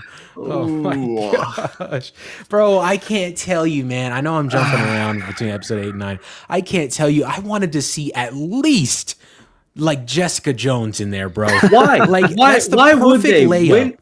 When have they ever shown us that they will do that and take that risk in these TV shows? They never have. That's fair. That's fair. They never have, and that pisses me off. Why are you showing me this ugly ass, bland ass group of bums, bro? I don't care. Show me the fucking hitters. Like I know it would, and it probably wouldn't even have really made but that's the thing. Like, actually, I don't think it would have not made sense. Like Jessica's there. We know she's around because this is canon now, and that stuff was canon. That stuff was canon to Jessica Jones in her universe. And Jessica Jones in a bar. Like that's the perfect layup, bro. Just cut to her while she's like taking a shot or something. Like that would have been amazing. And like obviously there's all the jokes on Twitter about how Peter's on fraud watch, which like we know he can't show up because of the right stuff. And like, but like, yeah, this is going to be a hard thing to just explain away if this is taking place in like current time New York, current time MCU New York. And also, if it's taking place in current time MCU New York, like holy shit, they got Sentry then the Void also going on. Yo, fuck New York! I don't want to look at that shit. That is crazy, bro. That is crazy. But no, yeah. Episode 9. Actually no. A couple more things about episode 8. Wilson Bethel, absolutely amazing. Do we think, because it wasn't it wasn't confirmed or denied in episode 9, do we think that Matt broke him out on purpose? Like Matt intentionally broke his tooth for him and so he could get out? The reason I don't like, like you're telling me Wilson Bethel couldn't think to just bang his head on a wall before that? Like there's so many walls in that prison. Just surely you can do it hard enough to break your tooth off, so you can do something like that. Like I don't know. It just seems weird. I don't think it was intentional, but I don't know. I feel like Bullseye, like, he's always felt very reactionary to those around him, where things like it seems like he planned it all along, but he's still kind of going along with the flow of everyone else, if that makes sense. So it seemed like one of those moments where it's like, oh, Matt, conveniently did this for me, and that's going to flow into I'm breaking out of prison. That's how I view it. The reveal of, I mean, I guess technically it was revealed in episode 9, but Matt catching on to Vanessa being the one who put out the hit on Foggy, the whole ballroom scene really was a highlight for me. And I'm trying to think of anything else specific I can talk about episode 8. I don't think so. So episode 9, another banger, another heater. My only, and I'll just get this out of the way. My only like real critique is the shit ass team at the end, but also like why did we bail on making this 18 episodes? Because like now, this, as Ben mentioned when we started talking about this, it's just like a season 1A, and then we're gonna get 1B next year. So I just don't like that. Like, sure, there's ending a season of a show on a cliffhanger, like Severance, but then there's ending it in like the middle of the climax of a big plot line, and like we're not seeing like the throughput, the finish line of that. And I feel like it really came to a head for me. I thought they were going to end the episode right here, where Matt and Karen are standing over the docks, and Matt's like, all right, I'm about to go down there. And then they have the conversation, and Matt's like, we need an army. I genuinely thought it was going to like cut to black right there and be over. And like that would have been even more egregious than how it is currently. But like, I don't know, how do you line it up so not so well? Like obviously I like it was a bad scenario for Matt to try to be jumping into, but it just seems so, I don't know, half-ass. Again, I know that this has been a zombified Frankenstein show they've been trying to do their best with, and I think these last 2 episodes are genuinely great stuff, and I think that if they can carry this into season 2 and carry this kind of quality, awesome. I'm highly looking forward to it. So I hope that because the season ending like this is because they didn't have the full extent and the full time to do what they wanted to with this season. And so that's why we're ending in a sort of like at the tip of the roller coaster about to go down, but we don't actually get to see it go down. So I'm trying not to write it off too much for that reason. Avocados at Law reference. I always love that because episode 8 of season 1 is my favorite episode of Daredevil of all time. Karen, it was cool to see Karen. I said it. I called it in the first 2 episodes. We were going to see Karen again this season. I called it. Everybody who cried about that, quit crying. You can quit crying now. And seeing Frank in action. Same deal. Yep. Frank, oh, dude, speaking of that, oh my gosh. That was a funny line, too. He's like, what, you don't want to do it with your ass hanging out? Shut up, Aiden.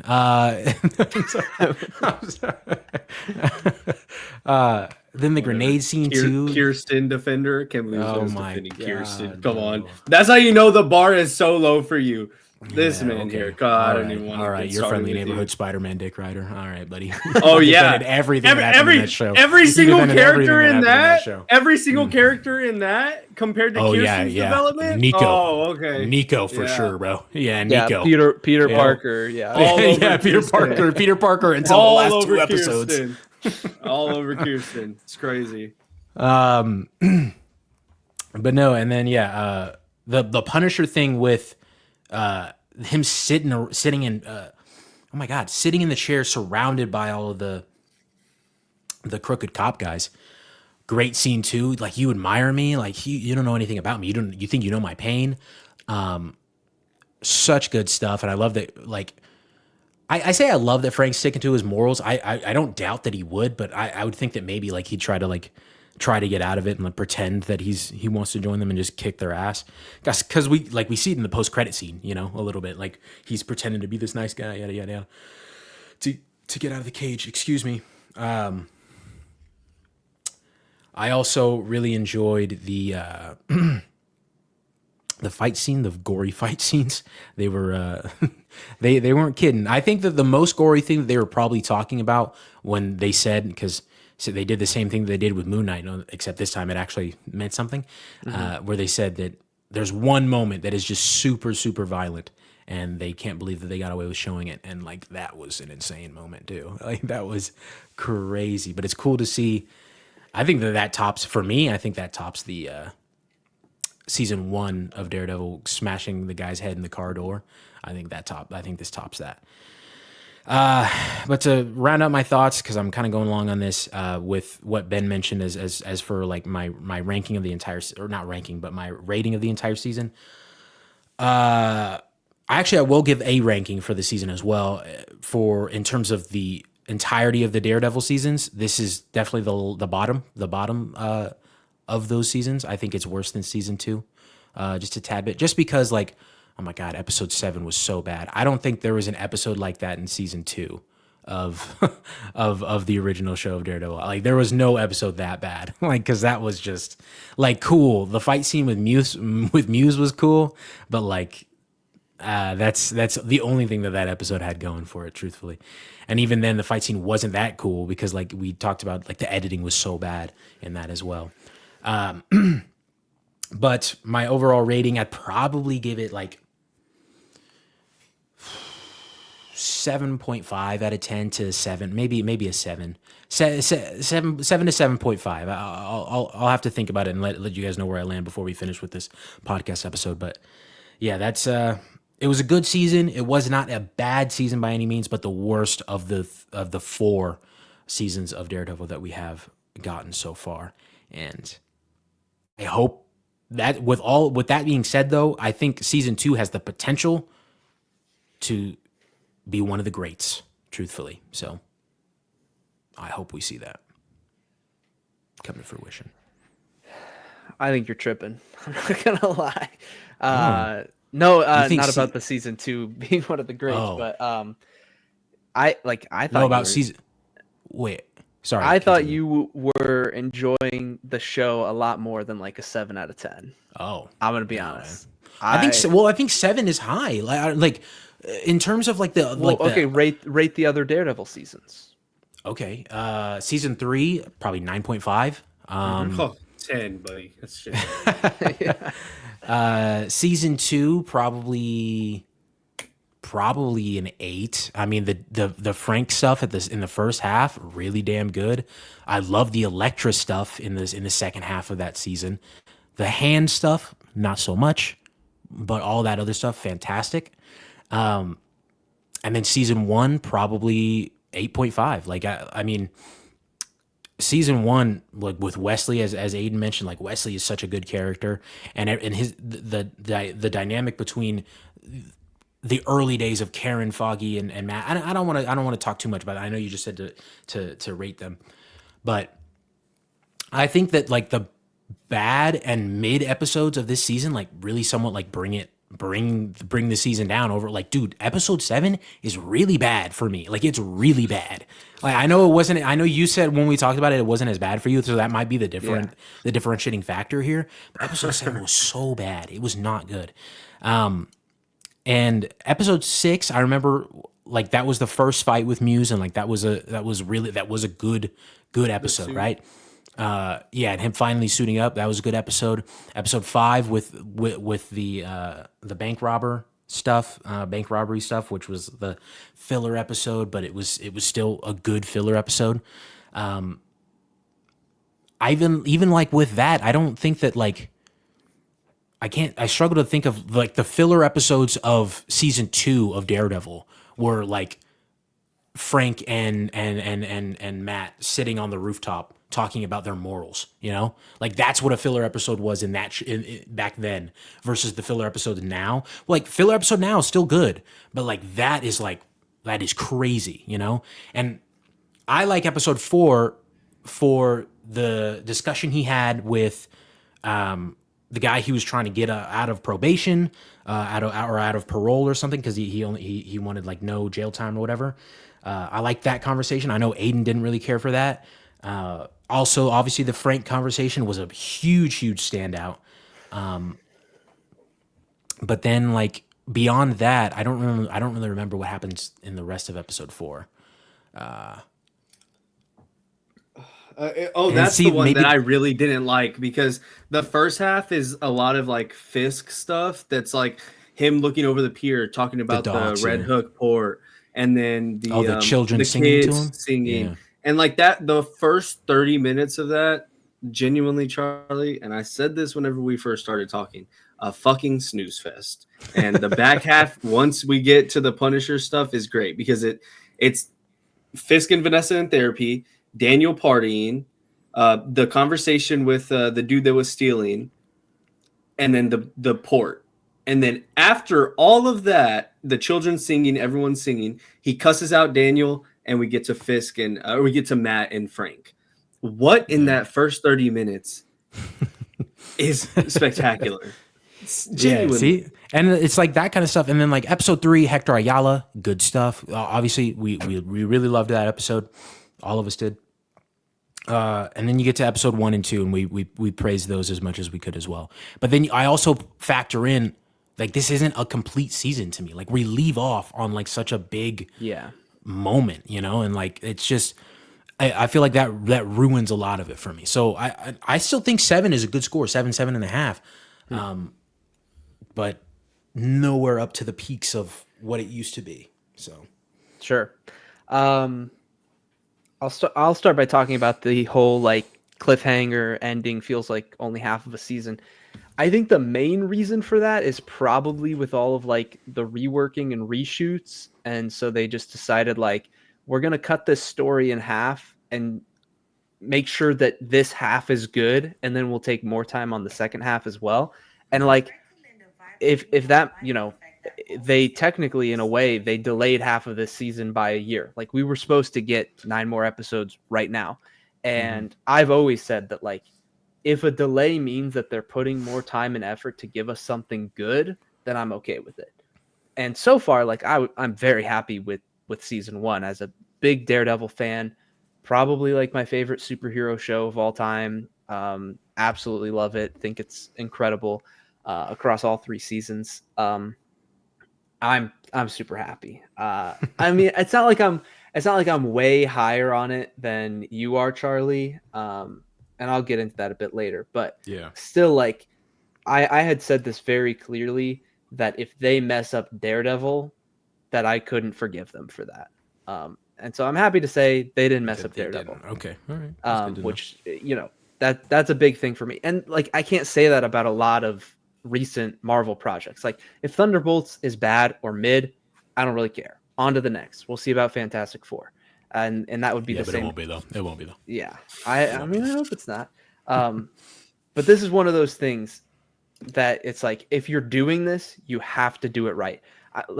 I said the same thing about the How to Train Your Dragon live action remake. It's like I'm not really for this idea, but if you really are committed to making this thing, you have to do it justice. And if you can't, then that's it. Like there's nothing else that I got for you. I'm not going to trust you in the future to do more live action remakes, or in this case, do like sequel series for previous shows and whatnot.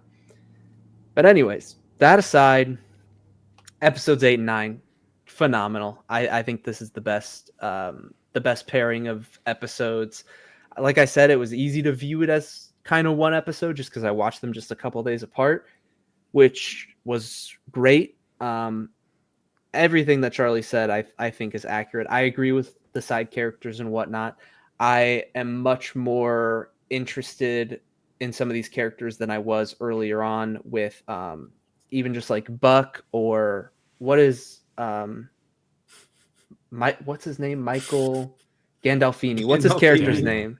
Daniel. And Daniel as well. Like they set that up for, it was pretty clear like that his character was going to be hardcore dedicated to Fisk no matter what. And I love how he portrayed that, and then how that embrace happened in these last couple of episodes where he's like fully leaning into it, having those conversations, and Fisk can trust him to do his bidding. And I think the way that they set that up was really good. I like the stuff that they did with Heather because I'm pissed off at her. And I saw somebody say it. I think I saw it today, that somebody was just like, this is the worst love interest that Matt Murdock has had. It's like, that's true. But also the whole dynamic is really fascinating. And I said this, I think, probably when we talked about like episode 3, 4, or 5 or something like that. Just like the whole dynamic of her being Fisk's therapist and the connection to that, and the connection with Matt Murdock and whatnot, all of that set up very well, so that when we get to this dance scene, when we get to this this event that's happening, that like we understand the stakes and the tension that goes into it, but everybody has a slightly different perspective on that. Because obviously like Matt and Fisk, they have their own thing going on, and like Heather doesn't realize just how involved in this she is. And at some point, like I thought at the start of episode 9, I was like, is Matt gonna like tell her that he's Daredevil, or like is he gonna let her in, because like that's been an issue before and he might get to the point where he needs to do that. And then of course, no, he didn't do it. I did think that was gonna happen, but just a great pairing of 2 episodes. I love the stuff that they did with Punisher, with Frank in the final episode. The action scenes, that was really cool. At first I was like, are we really just doing like all slow-mo action? I thought it was a fine enough balance where it didn't like bother me too much. It was crazy, like a comedic amount of blood when he would like slash a knife through somebody. And it's like, okay, like they might be leaning into this a little too hard at this point. Still great that they're doing that, and like, okay, we're getting a Punisher special, and I'm excited for that, and I hope we see him in season 2. But just seeing him back in action and being like, this feels right, this feels familiar, this feels justified. I'm glad that we are getting this. And so everything that they did with him throughout the episode, I thought was great.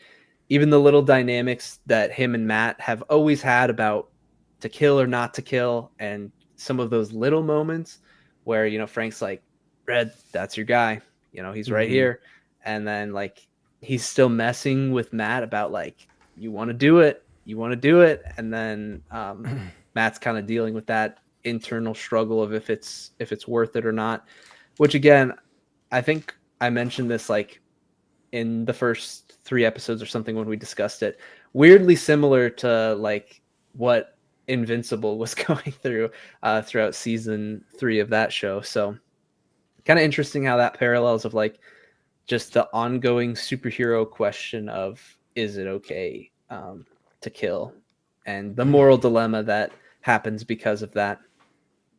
I was really, just as a more general note, I was happy to see Fisk kind of fully embrace everything. Like he had started to embrace things, setting up the task force and whatnot, but now it really feels like Kingpin is back in charge, and he's not as afraid to show his true colors to those around him and those in the office with him. Just very intimidating. And that moment when he kills the police chief, I mean, I was like, okay, I know he's about to kill him in front of the task force, but holy crap, bro ripped his jaw and his scalp off at the same time. That was insane. I was like, oh my gosh, that's probably the most violent thing that a Daredevil show has shown so far. Up there with like the things that stick out are like I think it's in season 1 when a guy like goes through the spike yeah. in his eye, and you get like a still frame of the aftermath of that. This is like you see this happen, which is crazy. But at some point, like I know there's always been a debate about like, is brutality like that necessary? Like, can you get the point across without showing those things? For one, you know, we like it, we think it's cool, and but two, it fits in with the character. Like, part of his embrace is showing to this task force how brutal he can be, and how much power he can exert onto other people, how much control he has over the situation. It ties into his character. So I thought it was just a great moment. Yeah, and he's like sending that message too. And like I feel like Yeah. us seeing the message that he's sending and just how brutal that message is helps us be put into the shoes of like anybody who would maybe think about stepping to him, why they shouldn't. Yes. You know? Yeah, absolutely. One other thing, just because Charlie didn't really mention it, but something I loved that was a bit consistent through episode 8 and 9 was the creative freedom of color shifting and some of the cinematography that was used when William Bethel, when Bullseye was on screen, how it would change to like a really blue hue. I thought that was really cool and used in a creative way. Aiden, I swear to God, Aiden, like, just shut up, dude. yeah, Just save it, please, shut your trap. Oh my gosh, man. The cinematography is nowhere near the first 3 seasons. I will say that. It's clear as day. We don't even need to debate it. They did a really good job in comparison to most other Marvel projects that we've gotten recently. Let's just keep it real. They did a really good job, and some of those creative choices were great. Even the moment in episode 9 when Matt starts to hear the task force in the van outside, and the shot that's like looking into the van from like the back door, and the way the lens has certain things out of focus, and we follow the door opening, like that shot was just super cool. And every time that they've used like unique camera tricks or even aspect ratio changes for Daredevil's abilities, I thought has been phenomenal. So I love a lot of the stuff that they've done, but having Bullseye be indicated by that blue hue versus like we've seen Matt be lit up in red a lot, which also happened at the end of this season as well, I just think is a really cool creative choice. And like, yeah, realistically, it's like they're just choosing to make it blue, but it elevates the storytelling, even if it's like not a completely realistic thing. It's like, whatever, it doesn't matter because it's good. It makes sense. I don't think I have much else to add. I think Charlie said a lot of great things. I guess this boy laughing at, bro. This kid, I don't know. Bro. I'm He had just to turn waiting my away turn. from the camera, bro, because he was laughing. I'm glad you wait your turn when Benjamin's talking, not when the black man's talking, though, huh? Yeah, that's right. I did interrupt the shit out of you. Are you done, That's Charlie? what Sorry, we're I just- discussing. No, yeah. I don't care. Are you done, Charlie? As for, I'll just do like ranking and rating for the Daredevil seasons with placing everything. Season 2 at the bottom, 8 out of 10. I haven't seen those in a while, truthfully. So this is just like from my memory. That's where I would place it. Then Daredevil Born Again, season 1, with like an 8.5 out of 10 Damn, for me. Bro likes incomplete seasons of TV. That's crazy. And then Daredevil season 1, 9 out of 10. Daredevil season 3, might be a 10. It might be 9.5, 10. At that point, it's peak. There's no like, you don't need to have a distinction at that point because it's just so good. I definitely think this is better than season 2 for me. I didn't really think there was a bad episode, even episode 7 with all of its annoyances, for like how it dealt with characters in the story and the wasted potential of Muse and whatnot. I still really enjoyed what I was watching. And maybe I had rose-tinted glasses just because the show had been good up to that point. I definitely think there was a dip, but for me, that episode didn't like stand out like a sore thumb as being completely terrible and like ruining the whole thing. I am much more excited for next season just because like they clearly took their time and I trust them a little bit more. I think they know what they're doing. And so I think they're going to put the same level of love and care, if not more, into next season coming out next year. So very good as a whole. And I'm not upset about waiting a year. I do understand like the whole it's an incomplete season, and that's a totally valid take to have. Clearly, we're still in the middle of the story. I think partway through the finale, I realized like, oh yeah, this is supposed to be 18 episodes, so like we're not really gonna get the conclusion of this story. And at some point, I just kind of came to terms with that, and I'm fine with it because part of me is just like, would I rather that we just get all 18 right now? It's like, no, because it probably wouldn't be very good. They needed to take the time to split it up to do it right. Now, does that still mean that like it feels incomplete? Yeah, but you gotta kind of take the good with the bad, I guess. Like, I'm happy with it being split if it means that the season is as good as it was. So I'm willing to accept that personally. I'm glad we have a with the bad. I'm glad we have a project that Ben can kind of, be a little bit more fast and loose with how he feels towards the quality. I think it's fun to see. Not that there's anything wrong with that. I have mine. I mean, I've had mine, a fair share of mine that I'm a lot more forgiving on. I gave Sonic a 5 out of 5 stars, and I still stand by that because I think it's phenomenal, and I'm willing to be loose with that. Mm-hmm. Daredevil, episode 8 and 9. I laughed because I thought turning everything blue was kind of corny, kind of forced a little bit, only because what you said, that it's not organic in the scene. It's kind of just blue just to be blue. Like, here's Ben, here's blue, and we'll cut away and go to something else. Every scene that we see Matt light up red is because of something external happening in the scene, organically shining red on him. Even the last shot of the show with him standing, which I think is literally one of the coolest shots I have ever seen, of the newspaper boarded up, and it's that little hole in the window, and you see him standing through there. You see those flashes of red coming from taillights from cars passing by. And I think it would have been awesome if it was something blue happening in the scene to shine blue where Poindexter is, but it's literally just blue for blue's sake. It's just, here's some blue tint. Like, well, I don't think let's try when Matt gets shot, I don't think there's any red. Like, there's just his blood, but like that's not making the room red, Same thing. I mean, it's the same thing. If there isn't anything external shiny red, I mean, it's the same thing. It's like, I don't know. It's like the shot of Severance, the final shot of Severance. If there was no red light and they just made it red just to make it red, it just doesn't make sense. It doesn't. There is nothing in the scene making it red, making it blue.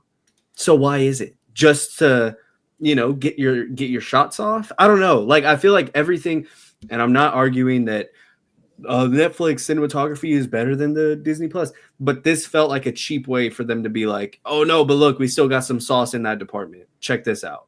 And it's like, no, because every other shot is gray and bland. So these little moments that you're just making it blue for the sake of being blue, it feels cheap to me because you haven't shown me that all season. So that's where I was laughing at. That's where I was coming from. I thought it was, I don't know. I just thought it was a little bit cheap. Speaking of cheap, bro, your opinions.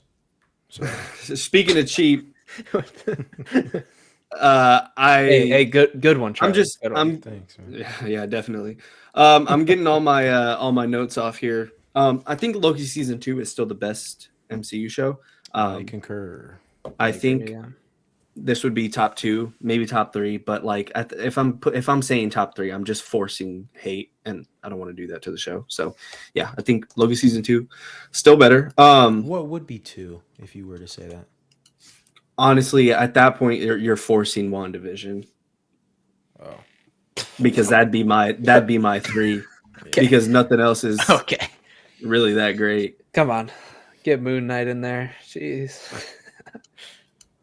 I don't know. I'd have to rewatch Moon Knight. I see clips of Moon Knight every now and then, and I'm like, interesting. Pretty ass, huh? So you think? Yeah. No, not ass. Just like some of the. I saw someone pull up the fight of him and that jackal where he jumps and puts it, and it looks like a cutscene in a video game.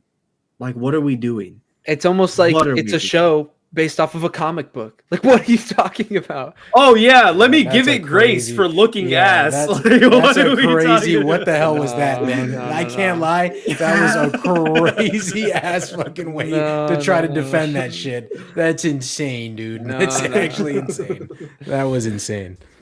Episodes. I was just saying something. Episodes 1, 8, and 9. I mean, are really just like they just really stand out like a sore thumb in retrospect of the season. It feels 7, really 8, and 9. 1, 8, and 9. Oh, okay. Really okay. stand I thought you out said like 7. I was like, bitch, what the hell are you talking about? They really stand out like a sore thumb. Like those are genuine 8, 9 out of 10s. But I mean, I'm just gonna repeat a lot of the same stuff Charlie said. But then you have episode 4, episode 5, episode 7. You have the other 3 8 or 9 out of 10s that I talked about. That leaves 3 other episodes that are in the middle of that. That's not great. And even some of those you can pick apart a little bit. And it feels messy. It feels Frankenstein. Looking back on it, why was Muse even a thing? Why did he have to be there? What did he really add to characters other than getting Daredevil back in the suit? I feel like Fisk could have just done that. And it feels like they shied away just to make Fisk the main villain again. It's like they want to not focus too much on Matt and Fisk because that's what the Netflix show did too much. So let's just pull it back a little bit, introduce this new villain for the first, not even the first 7 episodes, for 3 episodes total, just to make Fisk the main villain again. It just, I don't know. It feels really hand-fisted in. It feels messy. I don't know the right term for it. It just feels messy. So looking back on the show, it had its moments. It had its amazing moments. It just, I don't know, it did not hit the same. It felt really scrapbook together. The needle drop there at the end, the Radiohead needle drop, had me ready to run through a fucking wall just for us to turn around and see the weirdest fucking lineup of people. You have 2 random cops that are just sitting there having a drink that we have never seen. Just 2 random cops sitting at Daredevil like, yeah, let's go fuck shit up. What are you going to do? We had the detective from episode 5 to just be like, no, I'm talking about the 2 random cops just sitting at the table looking at Daredevil. Exactly. You overlook them because they're just fucking sitting there. I couldn't tell you who was in the room. Let me go. I'll pull it back up while I keep explaining. And then you have the detective lady from episode 5. Oh God, here we go. Yeah, it's playing after the thing. Yeah, you have the detective lady from episode 5. What is she gonna do? I mean, she just sits there, and the thing that sucks is they sit there and they give this look of like, yeah, let's go fuck shit up. And it's like, what are you gonna do exactly? What the fuck are you going to do? It's so bad. I'll share these 2 random people right here. Who the fuck are they? When have we ever seen them? Ever? Are you kidding me? What is again here? Look, what's the bartender lady gonna do? Word of mouth. What Josie? They're the only 2 cops on the force that are still good. Is word of mouth gonna kill Fisk? Is word of mouth gonna kill the anti-vigilante task that has their body cams turned off, killing kids out here? So then what is this bartender lady looking at Daredevil like she's about to fuck shit up for? That was a share- crazy scene, I by the don't way. even- Not to cut you off, but like killing the guy when he's looting, and then Yeah. he's like, "Oh, dude, he's just a kid." And he's like, "No, he's not. He's a masked Oh vigilante." my That god! was Did you insane. That was see crazy. Soups's video? No. Dude, I was crying. He records the scene because the guy says he's just a Oh, kid. he's just a kid.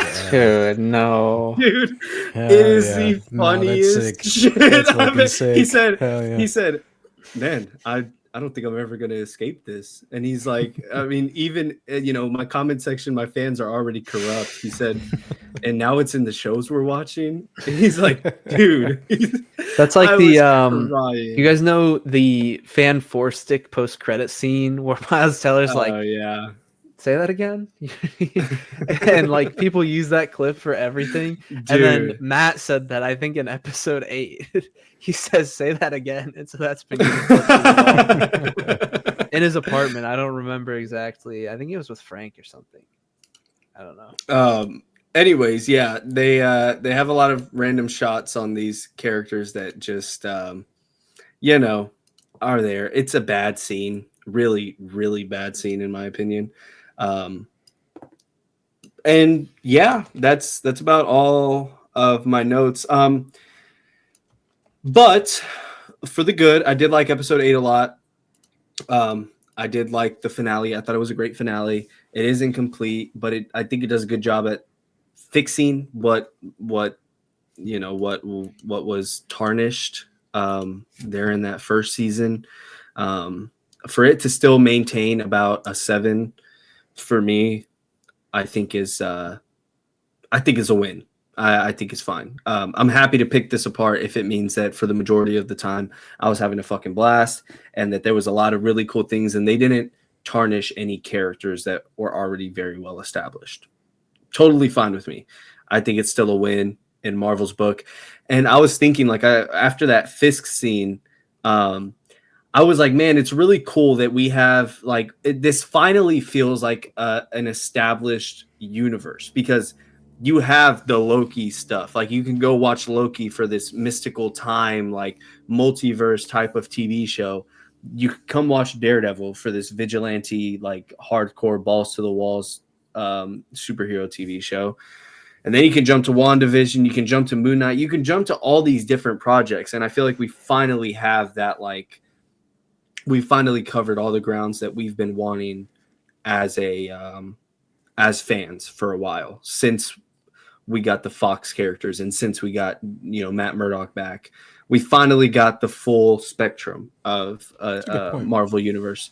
And I thought that was really cool. After that Fisk moment, I was like, man, we really have like everything. And I think that's We're awesome. Spoiled, bro. And we really are. And we got Thunderbolts coming up that everyone thought was ass and is getting everybody's good graces. We have Fantastic Four. Who's everybody? I mean, we even have animated. We even had animated stuff coming up. We even have animated stuff. So I don't know. I think it's a really cool spot for Marvel to be in. I'm not mad at this season. I don't think it was perfect or great by any means, but very good. That's about it. Let's do a quick update to our show ranking for this year so far. So we have Severance, Invincible. We have Your Friendly Neighborhood Spider-Man and Daredevil. Am I missing something? No, I think that was it. Those are the 4 so far. Okay. So we'll just do a quick show ranking for each of us. We kind of previewed this a little bit a couple weeks ago with where Daredevil was at for us at that time. I think after Severance ended, Severance and Invincible ended. So I'll go first and just keep it pretty brief. Also, I'll give ratings as well. So for me in last place is Your Friendly Neighborhood Spider-Man.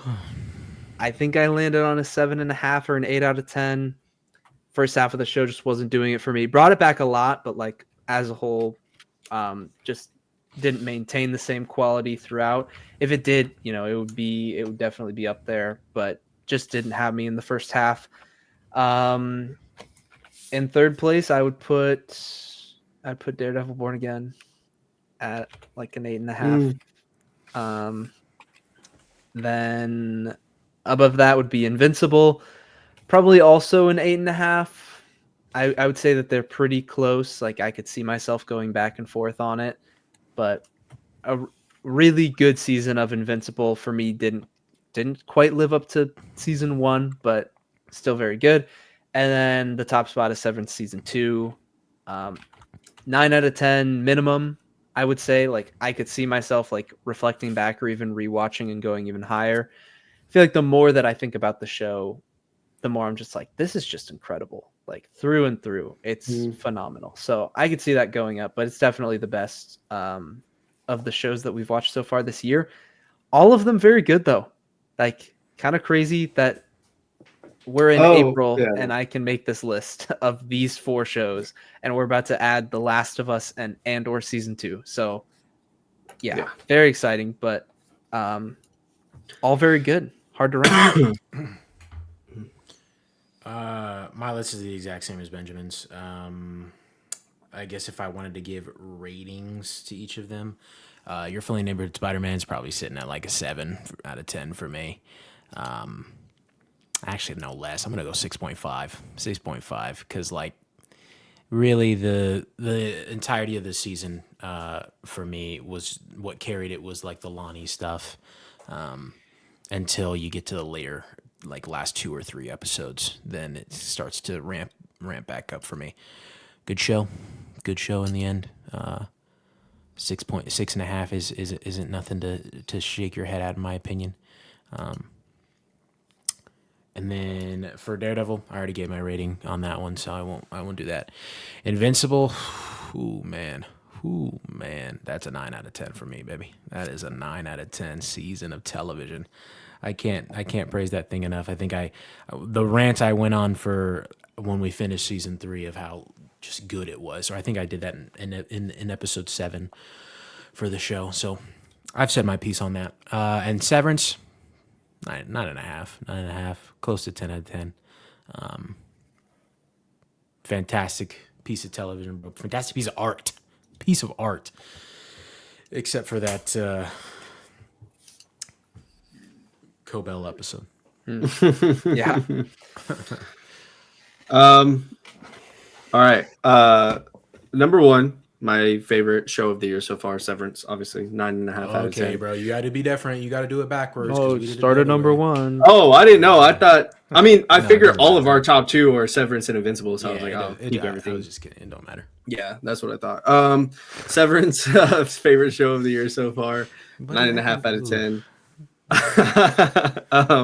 Oh, just wait. Save your rage for the end of this list. Invincible, 8.5 out of 10. I already know what's about to happen. Could be a 9. Totally fine. It's a great season of a TV show. It's a great Invincible season. Possibly the best.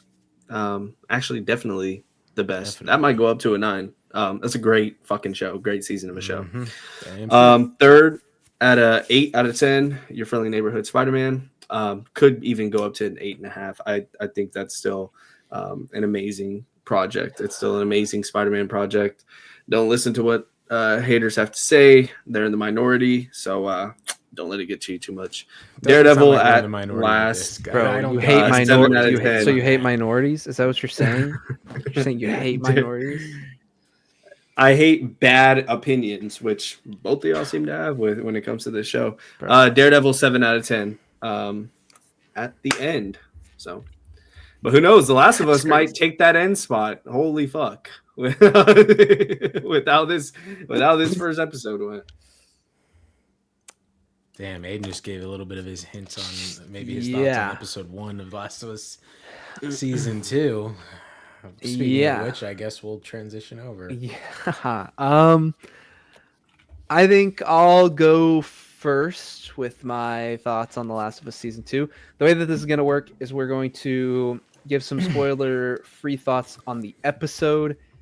I don't know if we'll really talk spoilers on the episode. I mean, I guess we'll get into some specifics. And then after that point, I am going to leave the episode and leave it to these two gentlemen to go fully into game spoilers and all of the controversy that I only know glimpses of. So I'll start off. I honestly don't have a lot of thoughts on this episode. It felt very much just like let's get back into the world and get kind of an update on where our characters are at, know how the relationship has developed with Joel and Ellie, and I just like that the 5-year time jump, kind of a where are we at with civilization and with them and whatnot, and all of that is fine.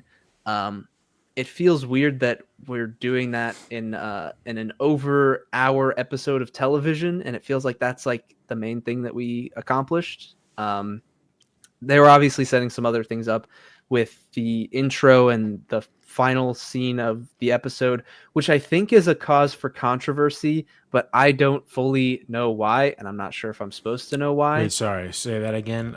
I'm listening, like but I'm the opening scene with Abby and her crew, and then also teasing that at the end. I feel like that's something where you guys can't fully explain why that's controversial for people and why they don't like it. I don't have all those answers.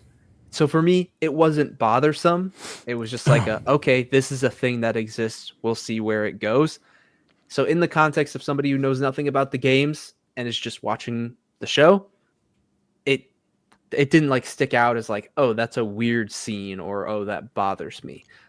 It was just like a thing, and we'll see what happens and what actually comes of it. And then the other main focal point was Ellie and what's her name? Dina. Ellie and Dina and their little mission that they went on and the experience that they had out in the wild, and also just kind of setting up their relationship dynamic. And I mean, I thought they were fun to be around, and seeing the new breed of infected that can actually see and is a little more smarter and planned out.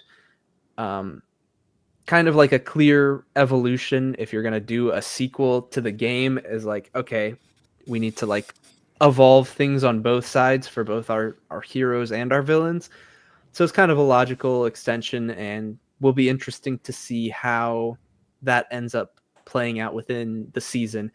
I think like I want to chime in here just real quick, not to like be a little in the game kind of like, because I don't know if they're doing it differently here. This isn't a spoiler, don't worry. But in the game that it's called a stalker, and technically it is an evolution of the infected, but technically it's like it's the stage between right when you get infected and you're a runner, and it's between that and when you turn into a clicker. So gotcha. I don't know if they're playing it that way in the show. We'll have to wait and see. It seems like they, first having been in the apocalypse for 25 years and never having seen one before, that seems strange. But so we'll see how that goes. But yeah. Okay, yeah, and that makes sense. We'll have to see what they actually end up doing with it. It felt like here's a significant thing that we're telling you that our characters are learning that will be relevant moving forward. It's what it felt like. But we'll see what that actually looks like. Really, just like to summarize my thoughts, it was a fine episode to bring us back in and update us where things are at. Didn't really like blow me away. Like, it feels like the same show quality wise. It's all still there. But it felt like a long, over an hour episode just to bring us up to speed with where things are at. And if this is part of the other problems with like them breaking up the second game into multiple seasons, and that's going to cause like pacing issues, if that's what the start of this is, then I could see it becoming a problem. Obviously, I don't know where we're going, but it did feel like, man, we didn't do that much within an hour. If I'm just being honest, not that any of it was bad, but it didn't really like bring me in. And I just think back to like, I think I've said this, but the pilot episode of season 1 of The Last of Us might be my favorite pilot episode of all time. the journey that we go on in Oh, that I don't like think I have it. hour and a half, genuinely my favorite opening episode to a show ever. They do a lot. I just recently rewatched it. They do a lot in that episode. I think Yeah. that's absolutely They incredible. Okay. You're lucky I can't flash my firearm on screen, buddy. That's crazy. Stupid. And like, not to compare obviously season 1 versus season 2, but it's more so just like knowing how much progress we can make within a given episode, and for this to be what brings us back into the show, just don't feel like we accomplished that much. Not that it was bad, but I wasn't overly impressed. It was a fine episode. I think talking about what specifically what you were saying, I liked it for the sense, at least comparing it to like Daredevil, it introduced all these new characters and made them more interesting in the first episode than Daredevil did with any of its side characters throughout the entirety of the show. Yeah. So I think give it props for that at least. But I mean, yeah, sure. I think the most interesting thing that they probably did with the episode was introducing the Stalker, and the potential of what that might mean later on. Everything else was just interpersonal relationships, as well as the setting and space of the town, and like where that's currently at in its production and how well everything with that is going. I think that this was a lot more character focused of an episode for sure, but also I would argue that as much action and whatnot is in the show, I do think that primarily it is a very character focused thing. So Sure. Yeah. we'll see if they hit that balancing act a little bit better as the show goes on. But I agree for the most part. This episode, like, it wasn't anything crazy good. I did enjoy it. I did think it was a good first episode. But I mean, there's a couple of things that I personally take issue with. Namely one, which I'll hold off on until Benjamin is gone. But things like Ellie, the writing for her character right now is very strange to me. And I spoke about this in the TikTok I just posted. But like in the beginning of the episode, we have the scene with her and Tommy out shooting, which also want to say that's a really cool moment because that is there's a direct gameplay sequence in the game, where you're up on a mountain shooting infected from like miles away with a sniper. It's actually really cool. But when she just starts screaming from the top of her lungs, I'm immune, look at me, I'm immune. Like that was so, and that clip came out before the season came out, so I had already seen it. And I thought it might be a flashback thing, but it wasn't. And that screams like young Ellie to me. And like, she's like 19 now. So like, I wouldn't think anyway that she should be acting like this, but even irrespective of that, let's act like she maybe just hasn't matured that much.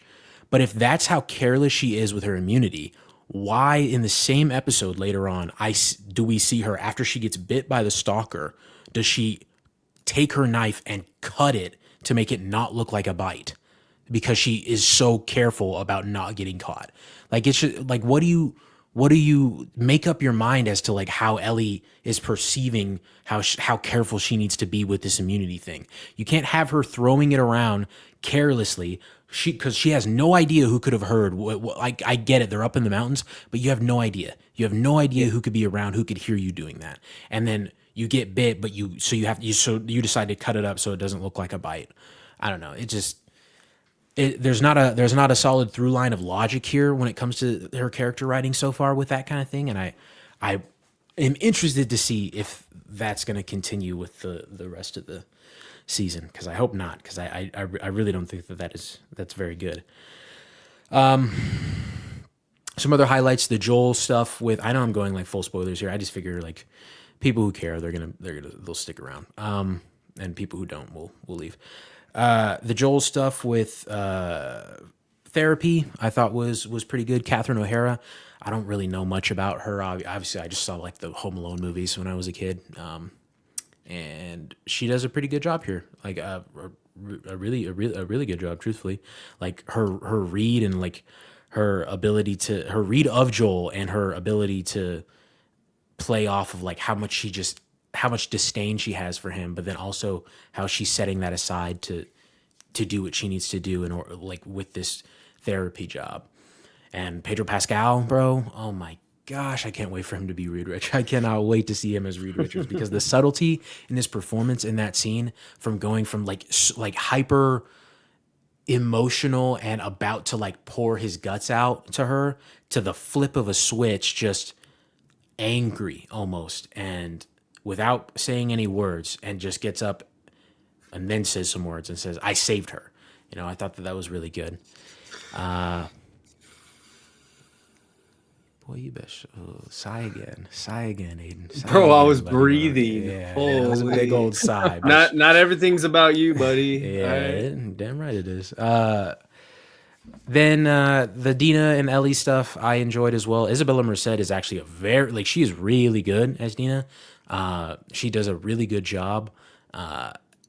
Just how I imagine Dina after I've played the game.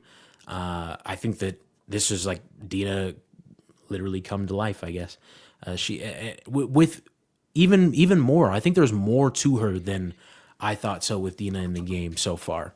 And I enjoy that. I don't know if that's because now there's that relationship with her and Joel, which we didn't really see much in the game. Like it was mainly just Dina doing Dina things, and obviously her interpersonal relationship with Ellie. So seeing that maybe like helps with that idea, but I love watching. I didn't really find it that funny, but I love the interaction between her and Ellie when they're trying to take down those clickers together, or that one clicker. They play off of each other really, really well. And I loved seeing Kat too, Ellie's ex, who we never got to see in the game. She was only mentioned, and I guess it was cool to see what she looked like. Even though chopped, bro. Oh my god, you're so stupid. I'm sorry, What? She's chopped, bro. She's chopped. What does that even mean? She's not very attractive. She's not very attractive. It's crazy. Chopped. Oh my god. Sorry, that was mean of me. Hey, maybe the actress who plays her is like that's just how they dressed her or made her makeup look, whatever. Tommy, Gabriel Luna here. Gabriel Luna, right? I always confuse him with the Andor guy. Diego Luna. Okay. Gabriel Luna, Diego Luna. Gabriel Luna here. Great stuff. I guess I want to touch on a little bit the Abby stuff at the beginning, not the stuff that Ben mentioned yet, but just the people we got to see. Joaquin, no, that's his character's name in Captain America: Winter Soldier. What's the actor's name? Danny Rodriguez or something? Danny Ramirez, I think. Danny Ramirez. Yeah. It was cool to see him. Crazy how you forget all the Mexican actors. That's actually insane. That boy didn't remember a single Mexican actor. What do you mean? I said Gabriel Luna. I said that. I said Gabriel. I get him confused with the Star Wars guy. Oh, who's Joaquin in the man? I've kind of forgot that he was in this, Danny Ramirez. Also, the girl, I think she had pink hair. She kind of had like bigger eyes. In that scene, she is in the Runaways Marvel show, which I bet you guys have not watched. But that was kind of cool to see her. She's playing a character named Mel. And then obviously Tati. Anna Maslany? No. Ben wouldn't be watching the show if that were the case. I'd rather end it all, bro. Tati Gabrielle, I think her name is. She is playing Nora in this, and it's kind of cool because she was in the Uncharted movie. She played the bad guy, and then also, which is another Naughty Dog thing, Uncharted, another Naughty Dog game thing, and she is going to be the lead character in Naughty Dog's next game, Intergalactic: The Heretic Prophet. So, kind of cool stuff there. I don't know the actor who plays Owen. I've never seen him before, but whatever. Get a boat scene. That'll probably be next season for Ben. You guys talking your little code, huh? But yeah, I think I enjoyed the episode, and it's cool to see the tendril thing again at the end. I have to say, it's very, like, that was one of my major complaints of season 1 was just the infected in general, not really the tendril thing. Well, no, the tendril thing definitely, because like, how can you introduce a cool concept like that and you use it once? It was kind of annoying, but it's cool to see it again here, and I can't wait to see the ramifications of it all. Really good scene at the New Year's Eve party too. Oh man, Joel knocked the shit out of that guy. Yeah, that bro. was crazy. Yeah. In the game, he just like pushes him and knocks him, like he knocks him back a little bit, but he's like he flopped his ass on the ground this time. That is insane. Yeah, I also thought it was a good episode. I don't know. I saw a lot of criticism, and we've even seen it with the Rotten Tomatoes. So, I mean, people are jumping the gun big time. Woke. People are jumping the gun big time when it comes to this show. When it comes to Bella Ramsey as Ellie, like, people are just taking it places it does not need to be taken. And same goes with how episode 1 played out. I thought it was good. I thought it was fine. Could they have done a little bit more? Could they have maybe done some stuff different? Maybe. I would have liked to see some astronaut stuff spilled in there a little bit. Just change something up. Change it up quite a bit. Give us a little bit more to chew on.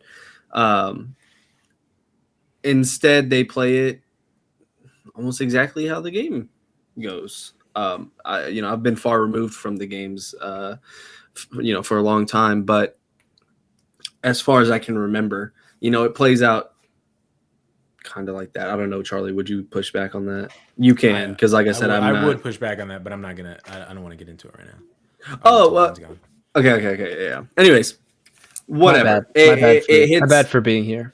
It hits the beats that I remember the beginning of the game hitting. So for me, I was like, okay, cool. This is except for some, I guess, yeah. Except for like, him talking to I have some highlights. Yeah, a lot of there are quite a bit of moments that maybe didn't really need. So I don't know, maybe I pushed back on my own self. But still, I thought it was a good episode. I agree with Ben. Did you really need to take an hour, to do that much setting up? Maybe not. But again, I'm not going to jump the gun on this and immediately start to bash it because I think the point of this episode was to leave you with questions. Like, I have so many questions. Like, why are Ellie and Joel at odds? What's this infected? What's this new infected? Yeah. What is this going to mean? What's going to happen because these tendrils inside of the pipes? Is the town going to be okay? Are they going to survive? And what's this girl who's going after Joel? What does she want?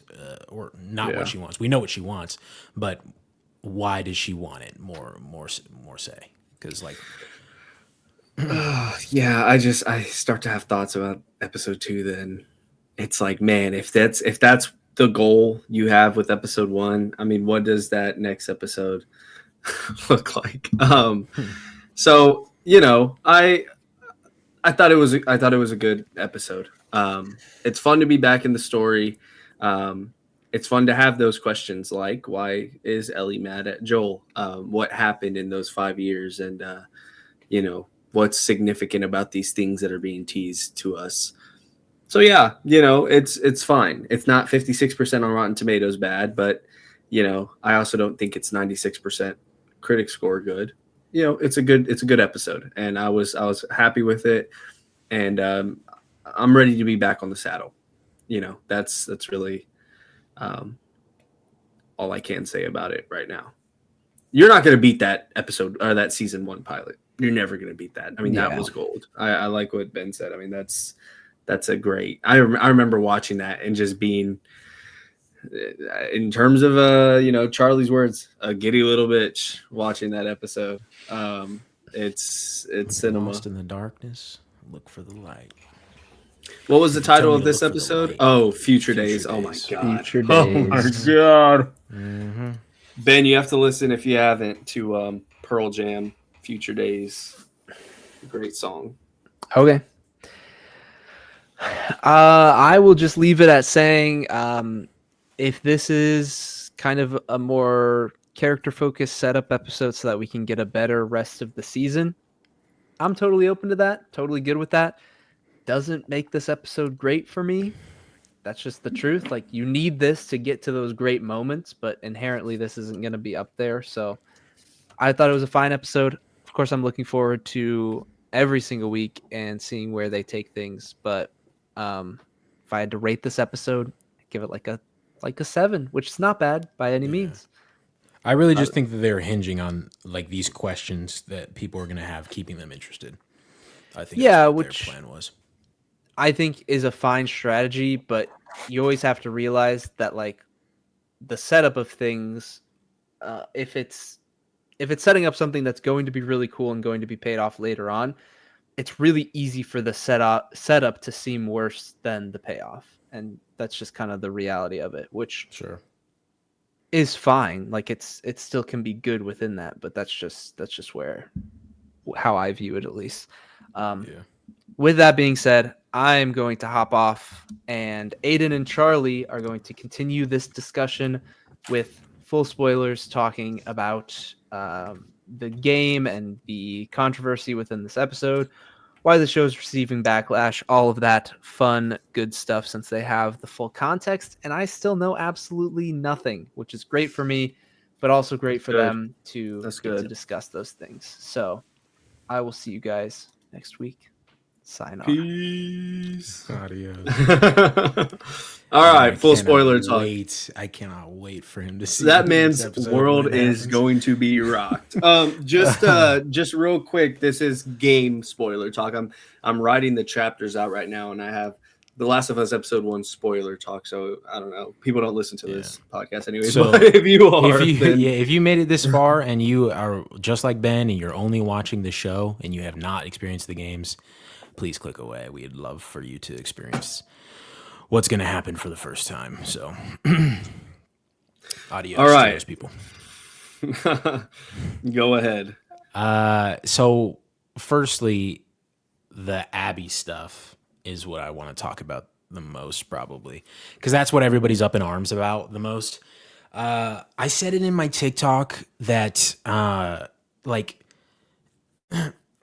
I get people's concern about this, and I think it's a valid concern, introducing her the way that they're doing it this time around, because they're complaining that they're doing it this way rather than her just killing him, and then we don't know who she is, and we have to we have to gradually get the pieces to that, which totally valid. I think it worked amazingly in the game that way, of course, but I do think there's a nuance to this as to why they're going about it this way. One, it's a TV show. Like you can't do things the exact same way that you do the game, because I'm kind of ripping this from them specifically, them being Neil Druckmann and Craig Mazin, the producers and showrunners, writers, whatever.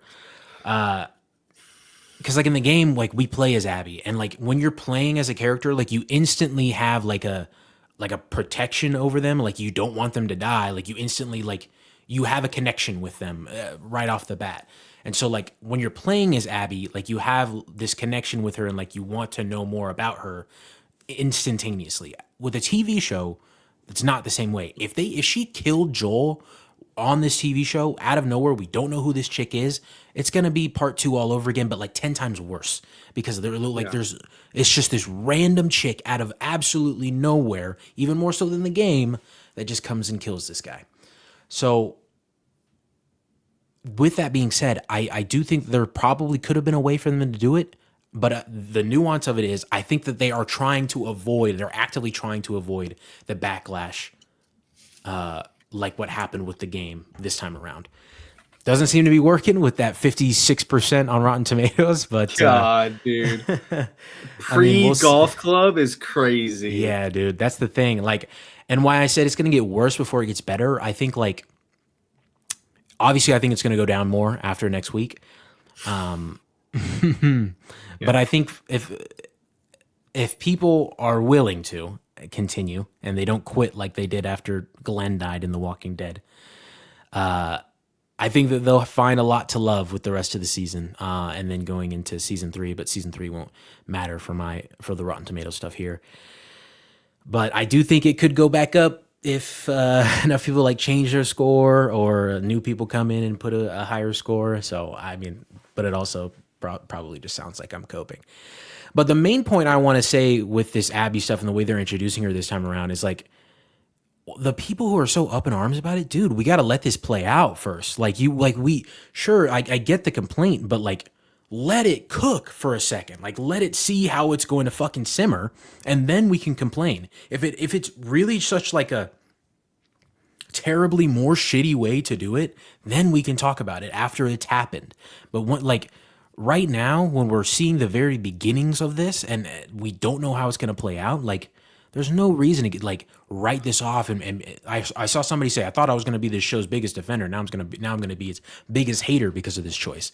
And like, that's such a weird reaction to me. Yeah. And also, like, dude, go play the game then. Because like I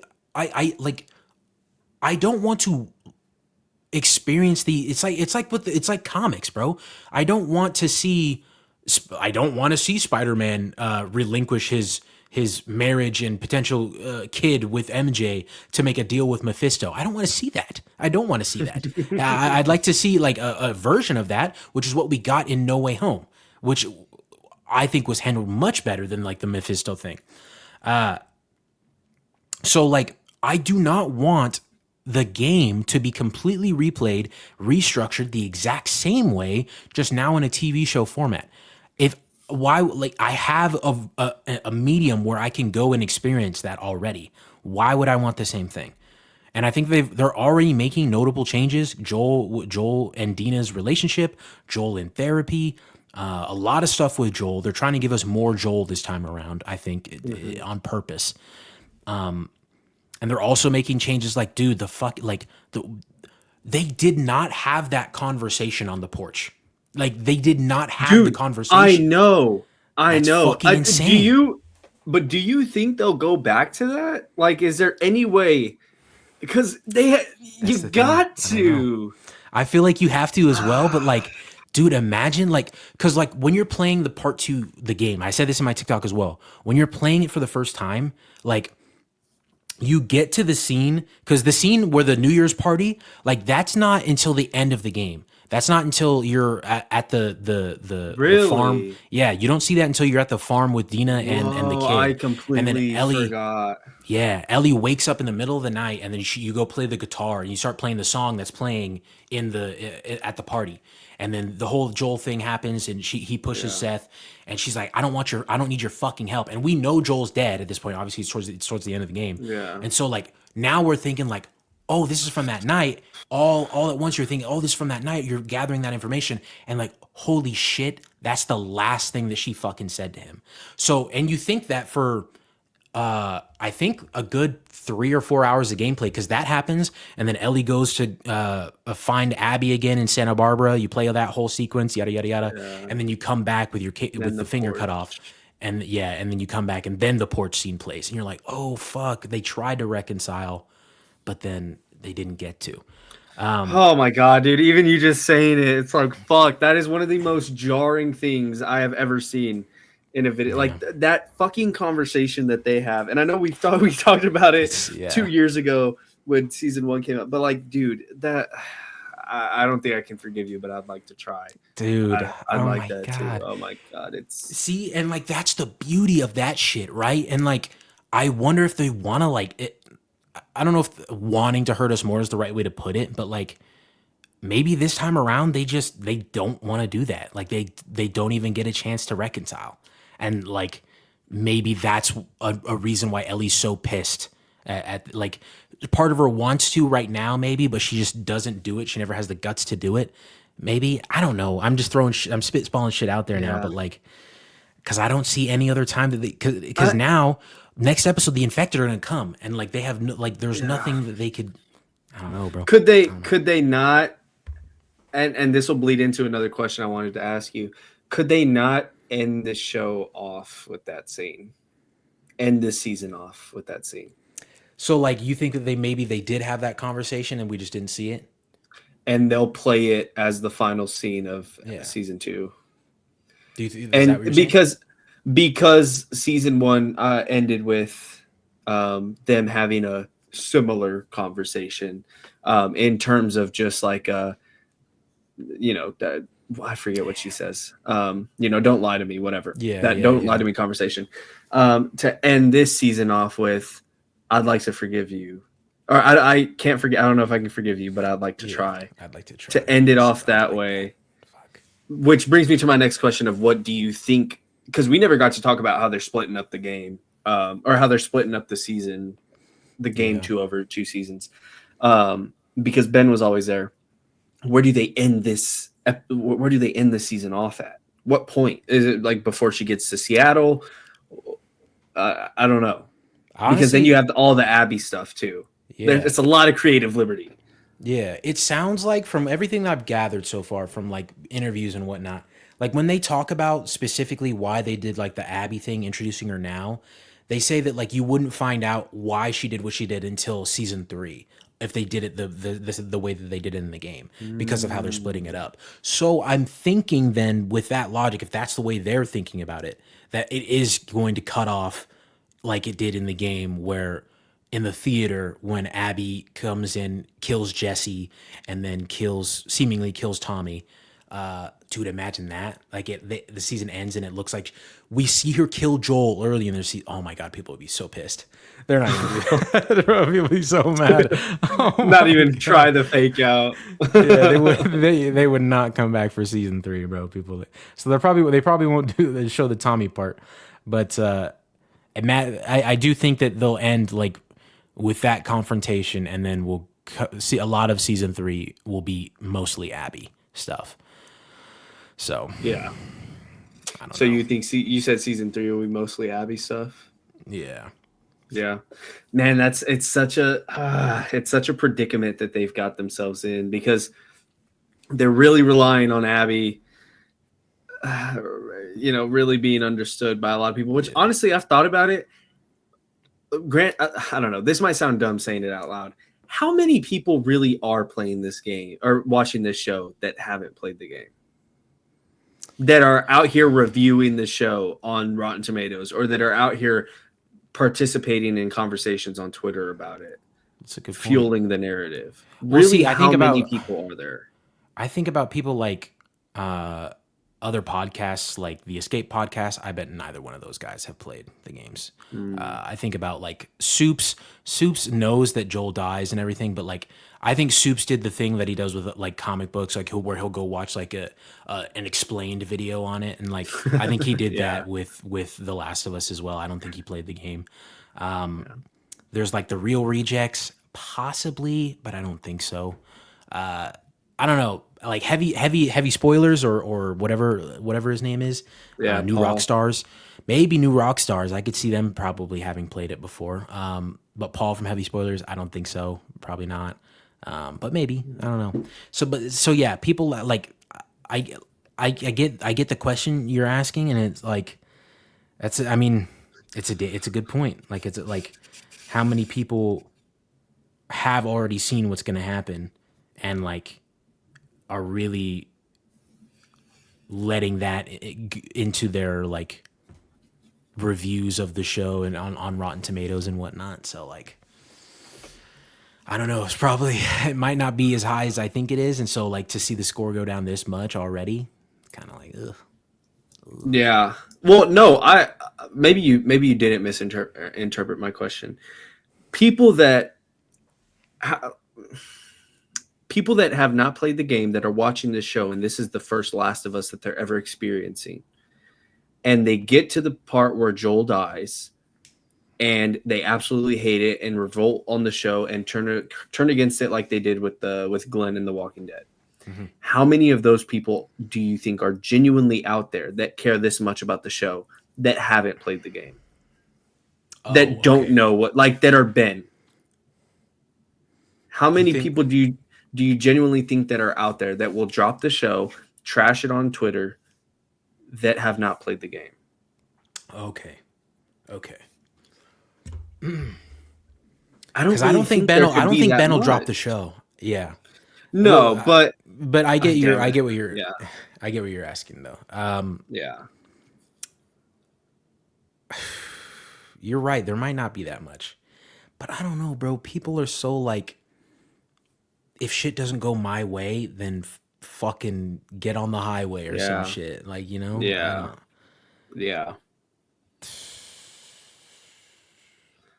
And like, they're gonna be emboldened, bro. Like the small amount of people that might do that, they're gonna be emboldened by all the people who already hate this story and where it went in the first place with the game.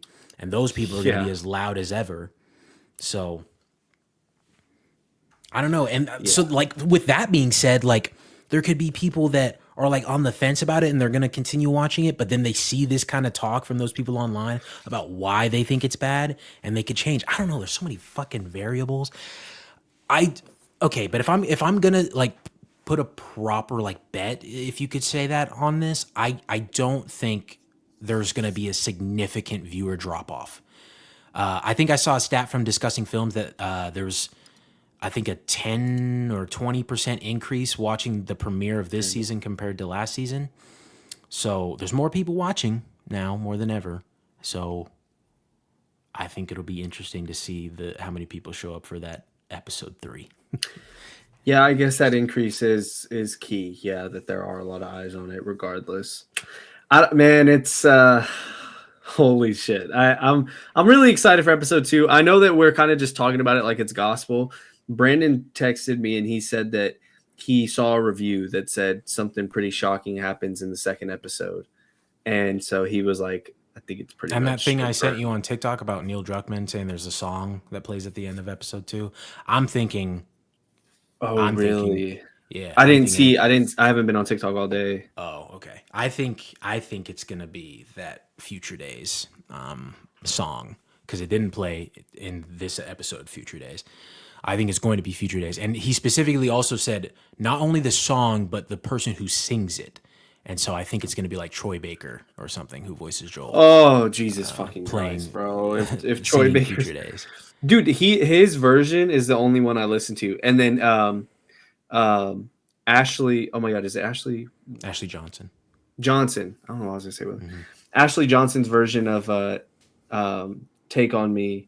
Yeah. Those were the only 2 versions I liked and would listen to on repeat. Yeah. See, but actually, sorry, at the same time, sorry to interrupt you. He does say it's a deep cut for the Last of Us fans. Like it's a deep, deep cut is what he emphasizes that. So like that makes me think it's not Future Days, because like Future Days isn't a deep cut. Like that's a very like surface level thing. So I did see your TikTok. You had sent me them at work, and I had only played the Joel fucking get up. Joel get up. That's the only one I had played. Oh, that is what I am most. Yeah. Oh my God, bro! She better like that, bro. The golf scene. Okay, cool. Yeah, like I'm excited to see Joel die. Like I'm excited to see all that play out again. Yeah. But Ashley Johnson's voice acting in that moment, and just the voice, the tremble in Ellie's voice. Joel fucking get up. Like, oh my God, the way she hits those F words, it will go down in history. Like, bro, and I really don't like to trash on Bella, bro. Like they do the best that they can, right? Mm-hmm. And I've been seeing so many comparisons though, and like, oh my God, even just the moment of Ellie yelling at Joel at the New Year's Eve party, bro. Like Ashley Johnson ran circles around Bella. That shit was crazy, man. Like, I don't know. Yeah. There was a moment. Oh my god, I did take notes and I didn't even talk about them. There was a moment that I thought she sounded exactly like Ashley Johnson. I guess I didn't write it down. I'm sorry. Was it the I don't need your fucking help? Was it that part? No, it wasn't. I didn't write it down. I'll have to rewatch moments of the episode and tell you which one it was. Having Abby see the giraffes was insanely hard. That was awesome. Yeah, the cycle of revenge starting after that cold open. Fuck, man, I am like all the way buying. I didn't even talk about that. Yeah, I love how she said slowly, and then they're like, "What?" She's like, "When we kill him slowly." Fuck, that shit's so fucking fire. Just knowing that the cat and mouse chase that they're gonna go on. Oh my god, man! Like that's setting the stage for it. Oh man, it's awesome. Oh, and another reason why I think that this is a good way to do it is because, like, dude, a TV show like where there's a someone talking about how they want to kill the main character, like that never, like whenever that happens, you almost immediately know, like, okay, that's not going to happen. Like you're not going to kill the main character of the show. So we'll just see how you're going to end up failing at doing that. But now, like, she says that shit and she's going to get that shit done. And so, like, fucking, like, it's for people who've never, oh, dude, like, that's why I hate that Ben, like, knew, because I don't know if you had your headphones on when you walked away.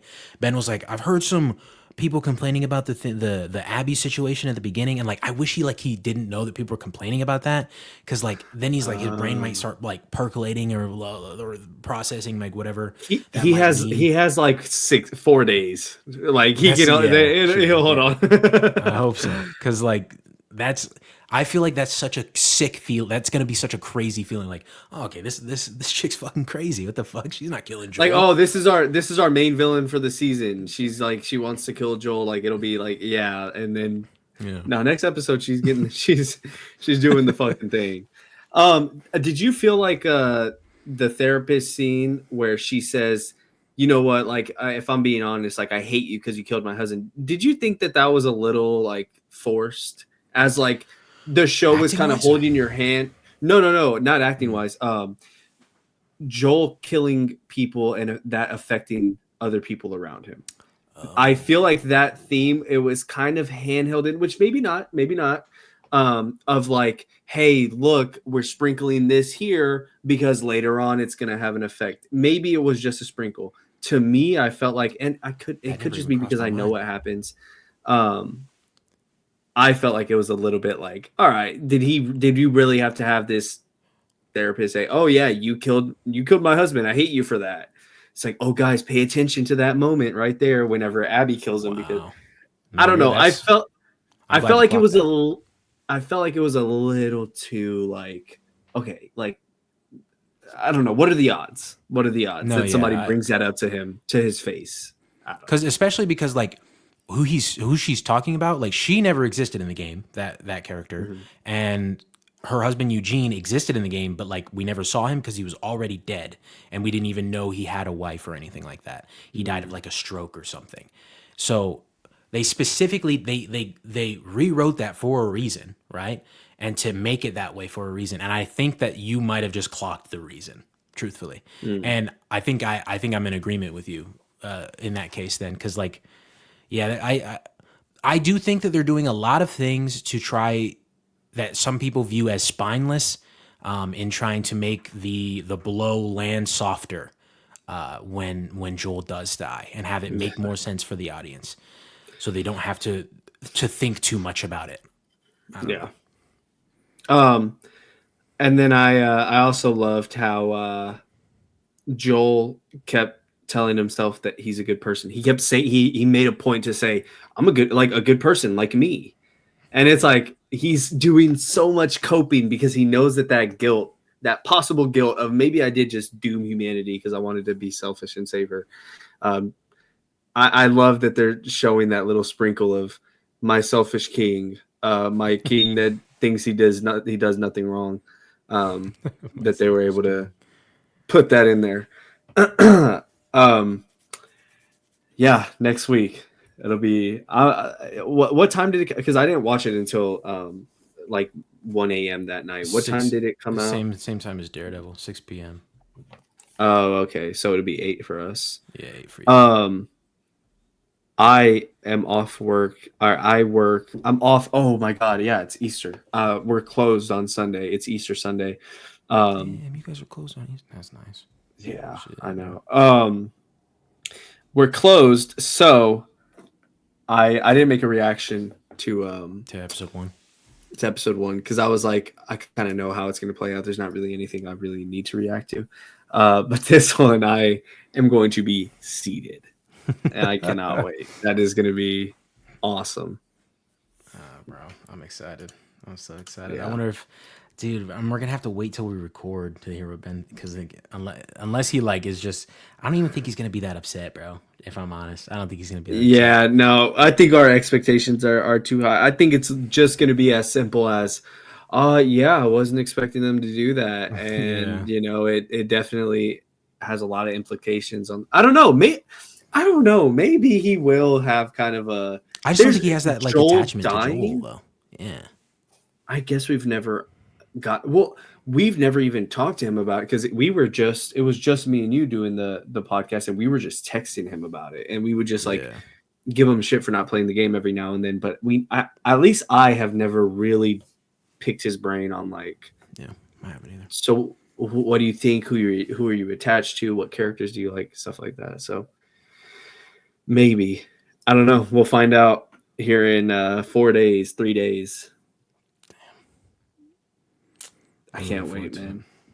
It's even beyond just for like how he's gonna react, how everybody else is gonna react. Like, I'm excited to see it again and how they do it differently. So I'm so happy that he's the type of person to just not get spoiled on anything. Because for that long to not know that, unless he's just completely hiding it from us, but to not know at all that Joel gets a golf. You know, it's funny. I was playing golf today. We went to the Big Shots, me and a buddy of mine. I was playing golf today, and I thought about bringing it up earlier on the podcast, but I was like, no, I'll make the intros short and sweet, whatever. And then I was thinking, I was like, oh my God, I could have easily said that. And then you would have been like, you started laughing. I'd be like, oh, yo, chill. I didn't mean that. Oh, fuck. It'll be fun to see. Actually. Yeah, I'm excited. We'll see what happens with old Jolie boy this time around. Yeah, I'll refresh my memory on the game as these weeks come, just because I haven't in so long, and I had only recently refreshed my memory of the first season the first game whenever we were talking about it. So I'll refresh my memory. I'm excited. We're excited. Tune back here. We'll be talking about the new episodes every week, along with other stuff. Whoever's listening this far, nobody. Crazy. Another super long one. Yeah. Neither one of us hosted, so I guess I'm just like we're both kind of just waiting. Yeah. Thank you guys so much for watching. If you made it this far, we appreciate you guys, or listening. If you made it this far. Speaking of listening, if you're on a podcast listening platform of your choice, please drop us a rating. We'd super duper appreciate it.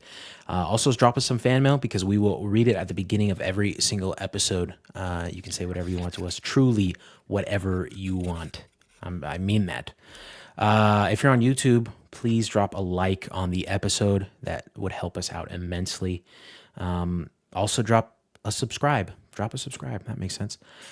Hit the subscribe button. Hit the notification bell because we are uploading every single week, except for last week. I think we missed last. Yeah, we missed last week. But still, no, we didn't. We didn't. We did the Minecraft. I thought that came out last Thursday. Maybe I'm sure. We didn't talk about Daredevil because it came out. I think we uploaded it like Monday or something, right? Am I tripping? Minecraft says 8 days ago. So then by the time, I guess that's a week. Yeah. That's okay. A week from. It's a week in 2 days when this episode's going to go up. So yeah, little bit behind, I guess, but still not really. Actually, technically a missed episode. It'll just be 8 days because for me it says 8 days and it's 1:35 a.m. So That's true. I don't know. That's true. Anyways, Yeah, whatever. I forgot about that. It's not even midnight for me. Must suck to suck, boy. Yeah, buddy. But yeah, hit the subscribe button, hit the notification bell because we are uploading an episode every single week. With that being said, we will see you guys for our coverage of episode 2 of The Last of Us next week. And also our coverage of Sinners. Thank you so much. Hope you have a great morning, day, night, afternoon. The boy's tired.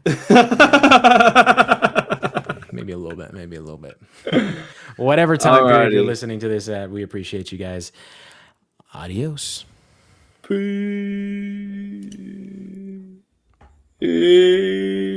Oh my God.